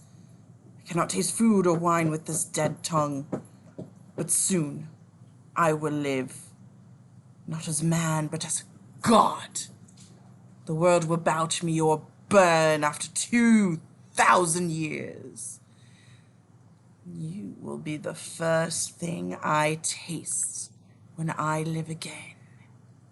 Jenny would scream if she were free. She would claw at his eyes or leap into the sea, but she is a slave. In the lounge, Ashurbanipal leads Jenny into a lavish sitting room. She's wearing the white dress, stunning and scandalous. Lorenzo sits at a desk speaking into a satellite phone, his voice a robotic parody of itself. A safer transit for 3. A Lorenzo Montanari and 2 others. Tell the general, my usual rate. Ashurbanipal seats Jenny at a table before a ritual scroll. It bears an incantation written in flowing Assyrian Aramaic. My priests are long dead. I need a reader for the ritual. This one is too stupid. He waves contemptuously at Lorenzo. Read and learn. His voice reverberates with magical compulsion, but it's unnecessary. There's nothing Jenny would rather do. Exterior Mediterranean Sea, day. Malik pilots an expensive speedboat, far smaller than the Libertine, along the Turkish coast, skipping over the waves. Alley at his side. In back, Belbasa, Rabbu, and Dayan lean against a heap of bags and gear. Tyler points at a nautical chart, a notch on the coast of Cyprus. She shouts over the wind. We stop here. What's that? Place I used to work. Interior Libertine, lounge, day. Studying the incantation, Jenny stiffens, staring at the text, studying it intently. She sees something important. She looks up. Ashurbanipal is not in the room. Lorenzo sits slack-jawed and staring. Jenny closes her eyes, whispering. Get up, Jenny, get up. She can't. Her body is not her own, but a pen lies nearby. With a Herculean effort of will, she draws a mandala on the palm of her hand, a mere image. She goes over the lines again and again, laying down ink, then presses her palm hard to her breastbone, printing the mandala on her skin. She gasps as if a weight has been lifted, rises, forces herself away from the table, and walks out. Lorenzo turns his head like a wind-up doll to watch her go. Bridge. A zombie-eyed helmsman drives the boat, doing 70 knots. Jenny steals onto the bridge in her white dress. She eyes the helmsman warily, but he's deep in trance. She lifts a satellite phone off the console and dials. Interior Museum Laboratory, day. Behind the scenes at the Baghdad Museum, Professor Sheppard is uncrating antiquities with a few Arab colleagues. His phone rings. He answers hastily when he sees who it is. Jenny! Interior Libertine Bridge intercut. Jenny speaks urgently, clutching the phone. Sorry to call. You're the only phone number I have memorized. Are you in trouble? You were right. About everything. Can you still travel to Baghdad? I'm in Baghdad now. Interior Libertine Galley. Ashurbanipal sits cross-legged on the floor. In front of him, a wide, shallow basin of water. He pours oil on the water, passes his hands over the basin, chanting. Floating oil droplets spin into strands and beads, intricate patterns, the plan of an ancient city. My lord. Ashurbanipal looks up angrily, the oil pattern dispersing. Lorenzo stands like a sleepwalker in the door. It's the girl. On the bridge, Jenny crouches, whispering into the satellite phone. After the second, before the third. But most of all, he must. Ashurbanipal rips the phone from her grip, crushes it in his hand, hurls the fragments overboard, stares at her in fury. Tyler's going to come for me. I know. Exterior Cyprus, secret harbor. A hidden lagoon used by mercenaries and soldiers of fortune. A motley assemblage of motorboats moored to the rough docks. The Rebel Temple's speedboat is by far the finest. Dayan, in his suit and Kevlar vest, waits tensely in the boat, exchanging looks with the tough customers on the docks. Exterior Cyprus Arms Bazaar, day. Tyler leads Malik, Belbasa, and Rabbu through an open-air arms market. Weapons of every kind sold out of trucks and tents. The Temple brothers, in their bespoke suits, turn heads. Belbasa, Rabbu, incendiary bullets. All you can carry. Relax. Anybody who'd come here dressed like you must be a stone-cold badass. You terrify these people. In front of a mercenary helicopter, Tyler negotiates with the proprietor, Malik at his side.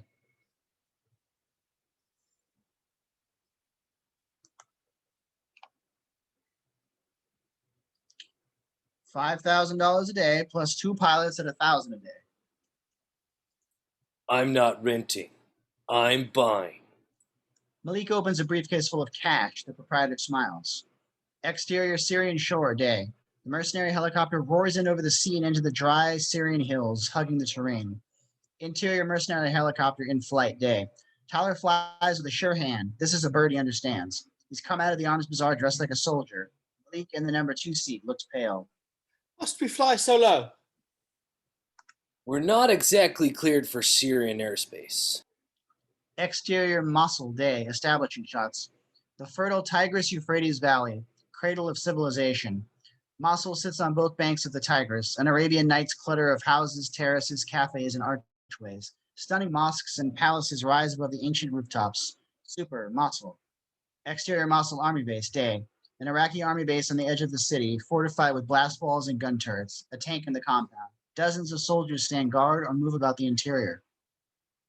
A motorcade pulls up to the base entrance. A limousine flying Syrian flags, escorted by armed trucks. Confusion at the gate. No one was expected. The guards shout challenges. There's no answer. The drivers and soldiers of the motorcade stare straight ahead with blank white eyes. Ashurbanipal steps out of the limousine in a black Arab robe. He walks up to the gate. The guards blanch when they see his dead skin. They raise their guns in confusion. Ashurbanipal smiles. His sword slides from beneath his robe. He moves with blinding speed. Slash, slash. 2 soldiers fall dead. Chop. The steel gate falls apart. He flings it open. Machine guns start firing as he walks into the compound. Interior Mosul Army Base headquarters. Base Commander Saif al-Rahal, a lion of a man with a thick mustache, spins toward the door at the sound of gunfire. Beside him, an American Army Ranger, Lieutenant Quinn, comes to alert. They grab weapons and run outside. Exterior Mosul Army Base continuous. Saif al-Rahal and Quinn emerge into the sunlight to see a military truck tumbling across the compound in flames. Ashurbanipal walks through the smoke. The tank, a Russian T-90, rumbles to meet him, lowering its main gun to engage him. Ashurbanipal slashes 2-foot sections off the descending gun barrel. What's left of the gun lowers far enough to aim at him. The dead king stabs his blade into the tank's hull. Inside the tank, the driver screams. The sword blade thrusts through the thick armor and stops an inch from his face. On Ashurbanipal as he heaves upward, the entire tank flips end over end, the main gun firing, too late, midair, and lands upside down. A volley of bullets stitches across Ashurbanipal's body as a gun turret opens fire on him. He clenches his fist, hurls it as if throwing an invisible stone. The gunners scream and cover their eyes, blood seeping between their fingers, blind. More soldiers join the fight, aiming an annoying number of guns at the dead king. Enough games. He thrusts his sword into the earth, muttering in Akkadian, spreads his fingers and drives his hands outward as if toppling walls. All over the base, soldiers collapse like marionettes whose strings have been cut. Silence falls. Ashurbanipal beckons. Jenny and Lorenzo get out of the limousine and walk into the base, following Ashurbanipal toward the yawning mouth of an ancient cave. Interior mercenary helicopter in flight. Tyler stares down at the Mosul Army Base on approach. The overturned truck and tank spewing smoke and flame. Lifeless bodies strewn everywhere. The entire base is down. We're too late. He got here first. Exterior Mosul Army Base stay. The helicopter sits on the ground, rotors spinning down. Tyler and the Temple Brothers get out carrying assault rifles. The Temple Brothers wear swords. Belbasa kneels over the fallen soldiers. They're in a stupor, eyes rolled back, whispering in tongues. Not dead. Enchanted. He opens the kit he carries, stamps sacred seals on their chests in black ink, anoints them with oil, waves burning herbs under their noses. The soldiers revive, disoriented. Rabbu hands out kits like Belbasa's for reviving soldiers. Help the others! They hurry to rouse the other soldiers. Tyler spots soldiers in Army Ranger uniforms, Quinn and his men. American military advisors. Fumbling with the strange paraphernalia, he wakes Quinn. Quinn wakes and goes for his gun. Tyler catches his hand. Lieutenant Quinn. Tyler Colt, the Navy SEALs. What happened here? Quinn blinks as if waking from a dream. A man came. A dead man. Was anyone with him? Guy in a suit. Girl in a white dress. Tyler closes his eyes in relief. Jenny's alive. They went down to the caves. Interior necropolis, underworld gate. Huge doors of bronze grind open. Ashurbanipal walks into a cavernous hall, Jenny and Lorenzo following obediently. Torches burst into flame as he enters, illuminating the hall. Ashurbanipal gestures. The giant door slams shut behind him. A great mandala is carved in the floor, the grooves in the stone filled with gold, 7 interlocking circles. An elevated lectern overlooks the mandala. Ashurbanipal lays the scroll on the lectern, places Jenny in front of it. She's sleepwalking now, hopelessly in the grip of his compulsion.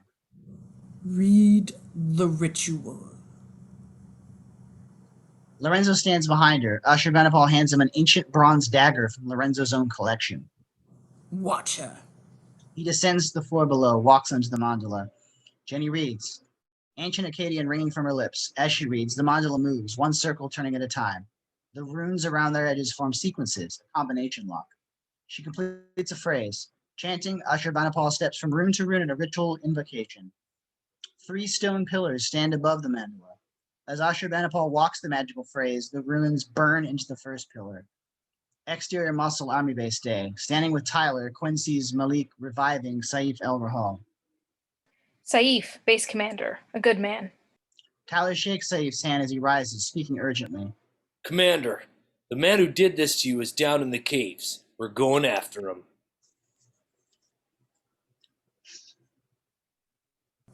He was no man. He was a djinn. Yes. Your weapons will not work against him. Dayan, Rabbu, and Belbasa unload gear from the helicopter. Every consecrated blade from the temple armory. Wooden boxes containing vials of white salts, modern ammo cases. These are sacred blades. They will bite even a djinn. Holy salts, harmless to humans, deadly to demons. Incendiary bullets for your guns. Saif lifts a temple sword, admiring the steel. He smiles. Allahu Akbar. Praise God. A shout from the gates. A battered Land Rover speeds under the base in a cloud of dust. 20 guns come up. Professor Sheppard gets out, hands in the air. His voice trembles. I am looking for Tyler Colt. Tyler steps forward, astonished. Here? I have a message for Jenny Hazley. I don't know what it means. Talk. There are 3 spells in the ritual. The first spell raises the city of the dead. The second restores the dead king to life. The third makes him immortal. Between the second spell and the third, he can be killed.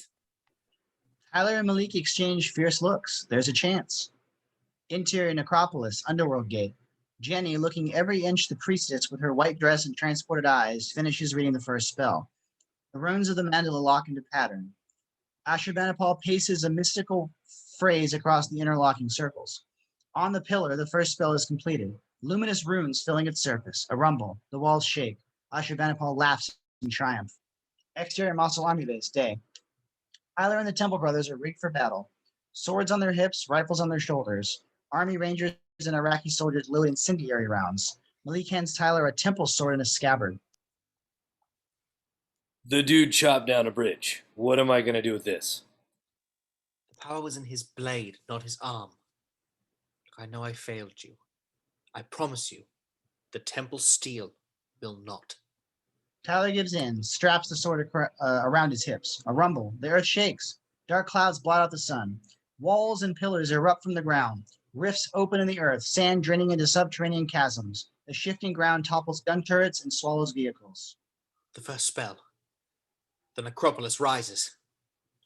Move out! Go! Go! He leads a charge toward the caves, Malik at his side, the Temple Brothers behind them, other soldiers following. But the dead crawl from the churning earth, the restless souls of the underworld. Some are skeletal fiends, others twisted muscular ghouls wrapped in chains, even some of the pale eyeless horrors from the Valley of the Blind. They attack the living with clawed fingers and fangs, turning the soldiers' advance into a chaotic melee. The air fills with screams. The horrified soldiers begin to break and run. Swords flashing, the Temple Brothers stand their ground where soldiers flee. American and Iraqi soldiers rally behind them. Wounded, the dead bleed black ichor. Burning bullets hurt them, but they take a lot of damage and keep coming. The temple blades are another matter. They put the dead down. Tyler hesitates, seeing the men embattled all around him. Kill the king and end it all! Tyler nods. They run together for the caves. At the helicopter, Professor Sheppard cowers, left behind, a vial of holy salts in his hand. He stares in frozen horror at the chaos. A demon crawls out of the ground in front of him, a wasted black figure with the skeletal head of a hawk, eyes of fire, a barbed whip coiling from its hand. The demon draws back its whip. Sheppard hurls the salt vial. It shatters. The finely ground salt eats into the demon like hot embers. It disintegrates, shrieking and burning. Sheppard frantically fills his pockets with the vials, picks up a whole crate, and runs after the Temple Brothers. Wait for me! Interior Mosul caves. Natural caverns squared off by ancient masons. The Iraqi army has made a munitions dump of them. Crates of equipment and ammo stacked against the walls. A hodgepodge of modern equipment and Soviet-era hardware in mothballs. Tyler and Malik run through the caves, seeking a way down. Tyler feels the air with his scarred palm, hunting. He built the necropolis here because the boundary between worlds is weak in this place. The Dead King's spells will tear that boundary. The underworld will cross over into this world. Watch your step. No sweat. I've been to hell before. They come to an ancient stone gateway flanked by Assyrian guardian statues. The stone gate has been raised. Beyond, a passageway lit by burning braziers leads deep into the earth. There! But as they approach the gateway, the guardian statues come to life. Step down from their pedestals, 10-foot demons with heavy maces. Behind them, the stone gate begins to close. Malik engages both guardian demons, strafing one with his rifle while slashing at the other. Both demons attack him. Go! Run! Tyler runs, diving under the descending gate just before it closes. Malik fighting a desperate battle against the giants as the gate blocks him from view. Tyler runs down the long firelit causeway. At the underworld gate, Jenny finishes a phrase of the second spell. The circles turn. Ashurbanipal speaks his invocation, deep in a trance. Behind him, the great bronze door inches open. It's Tyler, straining with all of his might to move the massive slab Ashurbanipal pushed open so easily. He squeezes inside. Jenny sits staring into space at the lectern. Ashurbanipal chants on the mandala. Tyler runs silently up the stairs. Lorenzo steps from behind a column, dagger plunging toward Tyler's chest. Tyler catches Lorenzo's wrist, drives him back against the wall, and punches him in the jaw again and again. Finally, the sleepwalker, light in Lorenzo's eyes, goes out. He drops unconscious, the dagger clattering away. Tyler kneels beside Jenny, which is a million miles away. Taking out the kit Belbasa gave him, he stamps warding runes on her skin, anoints her with oil, waves burning herbs under her nose. Nothing happens. At a loss, he kisses her hard. As their lips part, her eyes widen in astonishment. Tyler? Tyler points at the pillars. The first spell is complete. The second spell nearly done. The third pillar still blank. I got your message. Does that mean one spell down, 2 to go? Yes, but... Finish the second spell. Make him mortal as fast as you can. Tyler, Ashurbanipal has to buy his soul back from the underworld with a life. You're the life. The blood of the chosen. He has to kill you. Tyler blinks, stares down at his scarred hand. Well, that's important information. I tried to warn you not to come. I got cut off before...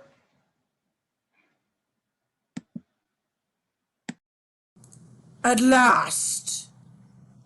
His voice thunders in the hall. He grins evilly up at Tyler. Tyler brings his rifle up. Blood of my blood. He leaps at Tyler, a staggering leap, 30 feet onto the stone stair. Tyler fires, stitching the dead king's chest with a dozen burning bullet holes. Ashurbanipal's sword slashes, cutting Tyler's rifle in two. Tyler tumbles down the stone staircase. Ashurbanipal walks down after him with a sneer, the bullet holes closing up. Tearing her eyes away from Tyler's plight, Jenny turns back to the lectern. Taking the second spell as fast as she can.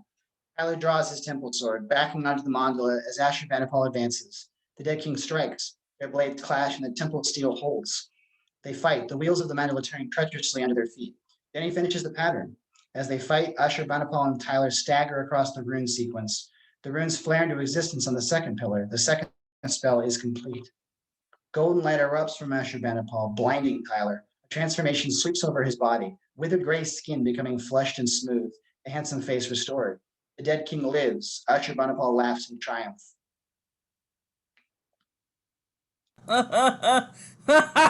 Alive!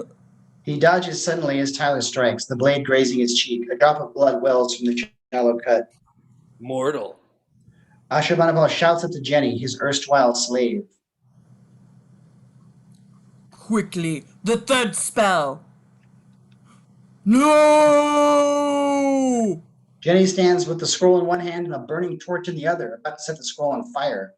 Lorenzo pops up behind her like a marionette on strings. He tackles her. They go down fighting like cats. Ashurbanipal slashes at Tyler. Tyler fights for his life. Exterior Muscle Army Base Day. The battle is spread to every corner of the base. Fierce skirmishes everywhere. And now, on the heels of the risen dead, demons erupt from the earth. They are taller than the dead and less human. They have bestial fangs or talons, stunted wings, multiple limbs, eyes of white fire. Where the dead attack with their claws and teeth, the demons carry hellish weaponry. Flails, maces, whips, and swords. Quinn and Saif fight back-to-back against hosts of the dead, wielding temple blades with more ferocity than technique. The Temple Brothers fight like heroes of old. Mighty Rabbu with a broadsword in each hand, Dayan working a sword and submachine gun combo. Professor Sheppard hides behind Belbasa's sword and lobs vials of holy salts into the fray. But as more demons rise from the earth, the Temple Brothers lose ground, hard-pressed. A host of demons threatens to overwhelm them. Suddenly, a rocket-propelled grenade streaks into the midst of the demons. A shattering blast staggers them. Malik arrives beside his brothers, dropping the smoking grenade launcher. He survived his battle in the cave. The rebel temple. Hello, brothers. They come up faster than we can cut them down. We cannot win. Just hold. Contain the evil here.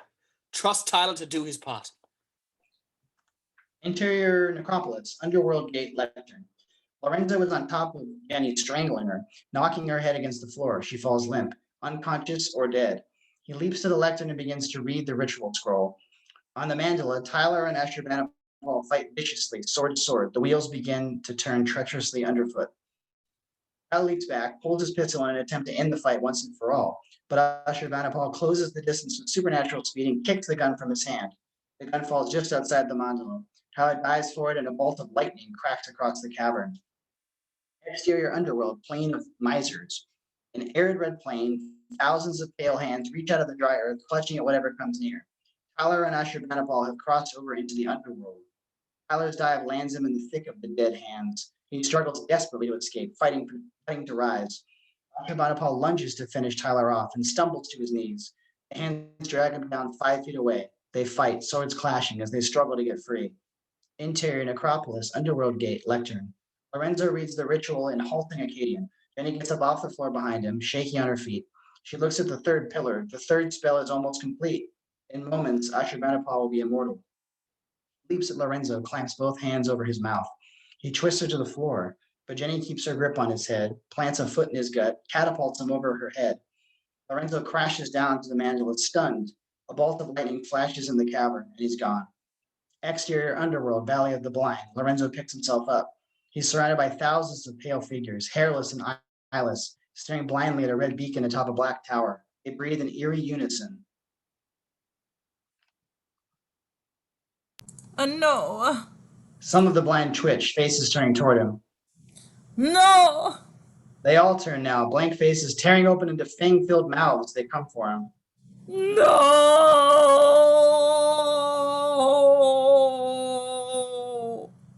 Underworld, plain of misers. Tyler, on his feet now, backpedals slowly as Ashurbanipal presses the attack. He parries one blow after another, and Ashurbanipal knocks the temple sword from his hand. The sword falls into the dead hands. They pass it from hand to hand, carrying it away from Tyler. He dives after it. A flash of lightning. Interior necropolis, underworld gate. Tyler sprawls across the mandala, empty-handed. Back in the upper world, Ashurbanipal chases him across the mandala, sword clashing on the stones as Tyler scrambles and rolls. From the lectern, Jenny watches aghast. Tyler. Ashurbanipal looms over Tyler, sword held high. Tyler twists away, just as the rotation of the mandala carries him past his fallen pistol. Tyler snatches up the gun. Lightning flashes. Underworld, sea of fire. Tyler empties the clip into the king's body. Ashurbanipal staggers back in shock. Tyler gets to his feet. They stand atop a stone pinnacle, the whole spire slowly sinking into the sea of fire. Ashurbanipal's wounds bleed bright red blood. He is dying. Tyler walks up to him. Feebly, Ashurbanipal swings his sword. Tyler takes the sword away, reverses the swing, and knocks the crown from Ashurbanipal's head. It falls into the fire below. The king is backed up to the brink. Tyler raises the sword. This is not over. No idea what you're saying. He plants the sword in Ashurbanipal's chest to the hilt, kicks him over the edge. Ashurbanipal, king of Assyria, lord of massacres, falls into fire. Interior necropolis, underworld gate, lectern. Frantically, Jenny runs a finger across the ritual scroll, searching for answers. Speaks a phrase of ancient Akkadian. The wheels turn, a flash of lightning, nothing. Underworld, sea of fire. Tyler drops to his knees, breathing and gasps. The spire sinks slowly into the fire. In moments, he will be engulfed by the flames. He watches his destruction come. Interior necropolis, underworld gate, lectern. Then he speaks another line. The wheels turn, nothing happens. Finally, desperate, she tries a last line of magic, shouting the ancient syllables until the walls echo with it. Wheels pivot and lock, a shattering thunderbolt. Tyler kneels on the mandala, smoke rising from his clothing. Tyler. She runs to him, dropping to her knees beside him, throws her arms around him. He pulls her close, and suddenly they're kissing, their shared ordeal translated into passion. A rumble, the floor shakes under them. They both look up. We'd better go. Exterior Mosul Army Base, day. The dead dissolve into pools of dust. The demons disintegrate into burning embers. The defenders lower their swords and guns in disbelief.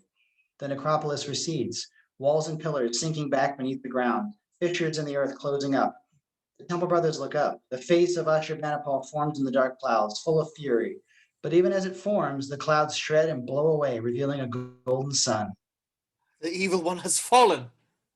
A mighty cheer from all the warriors in the field, Iraqi soldiers, army rangers, even Professor Sheppard. A roar like thunder. A dust cloud billows from the mouth of the cave. The smile dies on Malik's lips. His friends. He runs toward the cave entrance. The Temple Brothers and Professor Sheppard follow. Before they get there, Tyler and Jenny walk out of the dust, arm in arm. The Temple Brothers race to them, nearly taking them off their feet with their jubilant embrace. Exterior Athens, Rebel Temple Safe House Day. A palatial house in the center of Athens. In the distance, the Parthenon gleams in the sunset. Tyler sits shirtless on a wooden chair as Belbasa puts the finishing touches on a full set of Rebel Temple tattoos, mandalas and warding symbols on his chest and back. Jenny and Malik sit watching, sipping wine. Belbasa finishes. Tyler pulls his shirt on, wincing. Malik embraces him. Now you are a temple brother. Our doors will always be open to you. We have safe houses like this one in many cities. You'll never be homeless. Thank you. Sits beside Jenny, slides an arm around her. What about you and your brothers? We must replenish our members, rebuild our temple. The evil one has fallen. Other evils will rise. The rebel temple will keep watch, never again to let down our guard. They rise, parting ways. Tyler grips Malik's hand. Good luck, Malik. Stay strong. We will. Godspeed. Exterior Athens Street. Tyler and Jenny stroll, arms around each other. They wear sunglasses. Tyler in a hat, Jenny a headscarf, incognito. The sun is setting, the street's full of flowers. A guitarist plays on a street corner. It's all ridiculously romantic. So we saved the world and were wanted fugitives. What now? I was thinking Mexico. Lots of good archaeology, Mayan ruins. Also, a lot of good hiding places. She laughs. And around them, the marketplace falls silent. People talk, motor scooters zip past, the guitarist plays, but all Jenny and Tyler can hear is the rushing of wind. You hearing this? Jenny nods, wide-eyed with awe. Sorry, that's me. They turn. A lean man in a suit stands behind them. Chiseled features, graying temples, shrewd eyes. He is Dyson Karkauer. He waves his hand to indicate the aura of silence. Anti-sound. I'd rather not be overheard. Mr. Colt, Miss Halsey, the world's in your debt. I want you to know we appreciate what you've done. Who's we? The Special Weapons Group, Department of Defense, Major Dyson Krakauer. He hands them each a card. Jenny stares at hers in amazement. You're in a bit of legal trouble. We can fix that. You can clear our names? In the blink of an eye. What's the catch? The Egyptian city of Heraklion sank into the sea 3,000 years ago. It's an archaeological dig now. Our instruments have detected some unusual energy signatures. Exterior Mediterranean Sea Day. Tyler pilots a little motor launch across the ocean, Jenny by his side. Ahead, the archaeological site at Heraklion, a cluster of research ships anchored off the Egyptian coast. We're supposed to be scientists, so you follow my lead here. You can do your frogman stuff. Leave the archaeology to me. No, you follow my lead. This is your first mission in the field. What about all that saving the world stuff? That counts? That was like 5 missions. Tyler pulls alongside the main research ship. There's 20 scientists on deck, too busy to wave at the newcomers. All eyes are on a winch cable being reeled in from the depths. At the end of the cable, a cargo net breaks the surface a dozen feet from Tyler and Jenny, rocking their little launch. In the net, an Egyptian sarcophagus carved of black stone. Look at that. No, no, no, we're not doing this. Come on, get me closer. She leans away, out over the gunwale, staring, yanks on Tyler's sleeve, and the launch tips, throwing them into the water. They end up clinging to the cargo net, nose to nose with the sarcophagus, as scientists cheer from the research boat. This is not happening. Jenny's reading inscriptions, wide-eyed. She stares at him. Tyler, She was a queen. Fade out. The end. And that's The Mummy That Could Have Been. Thanks for tuning in, folks, and we'll see y'all at the next one.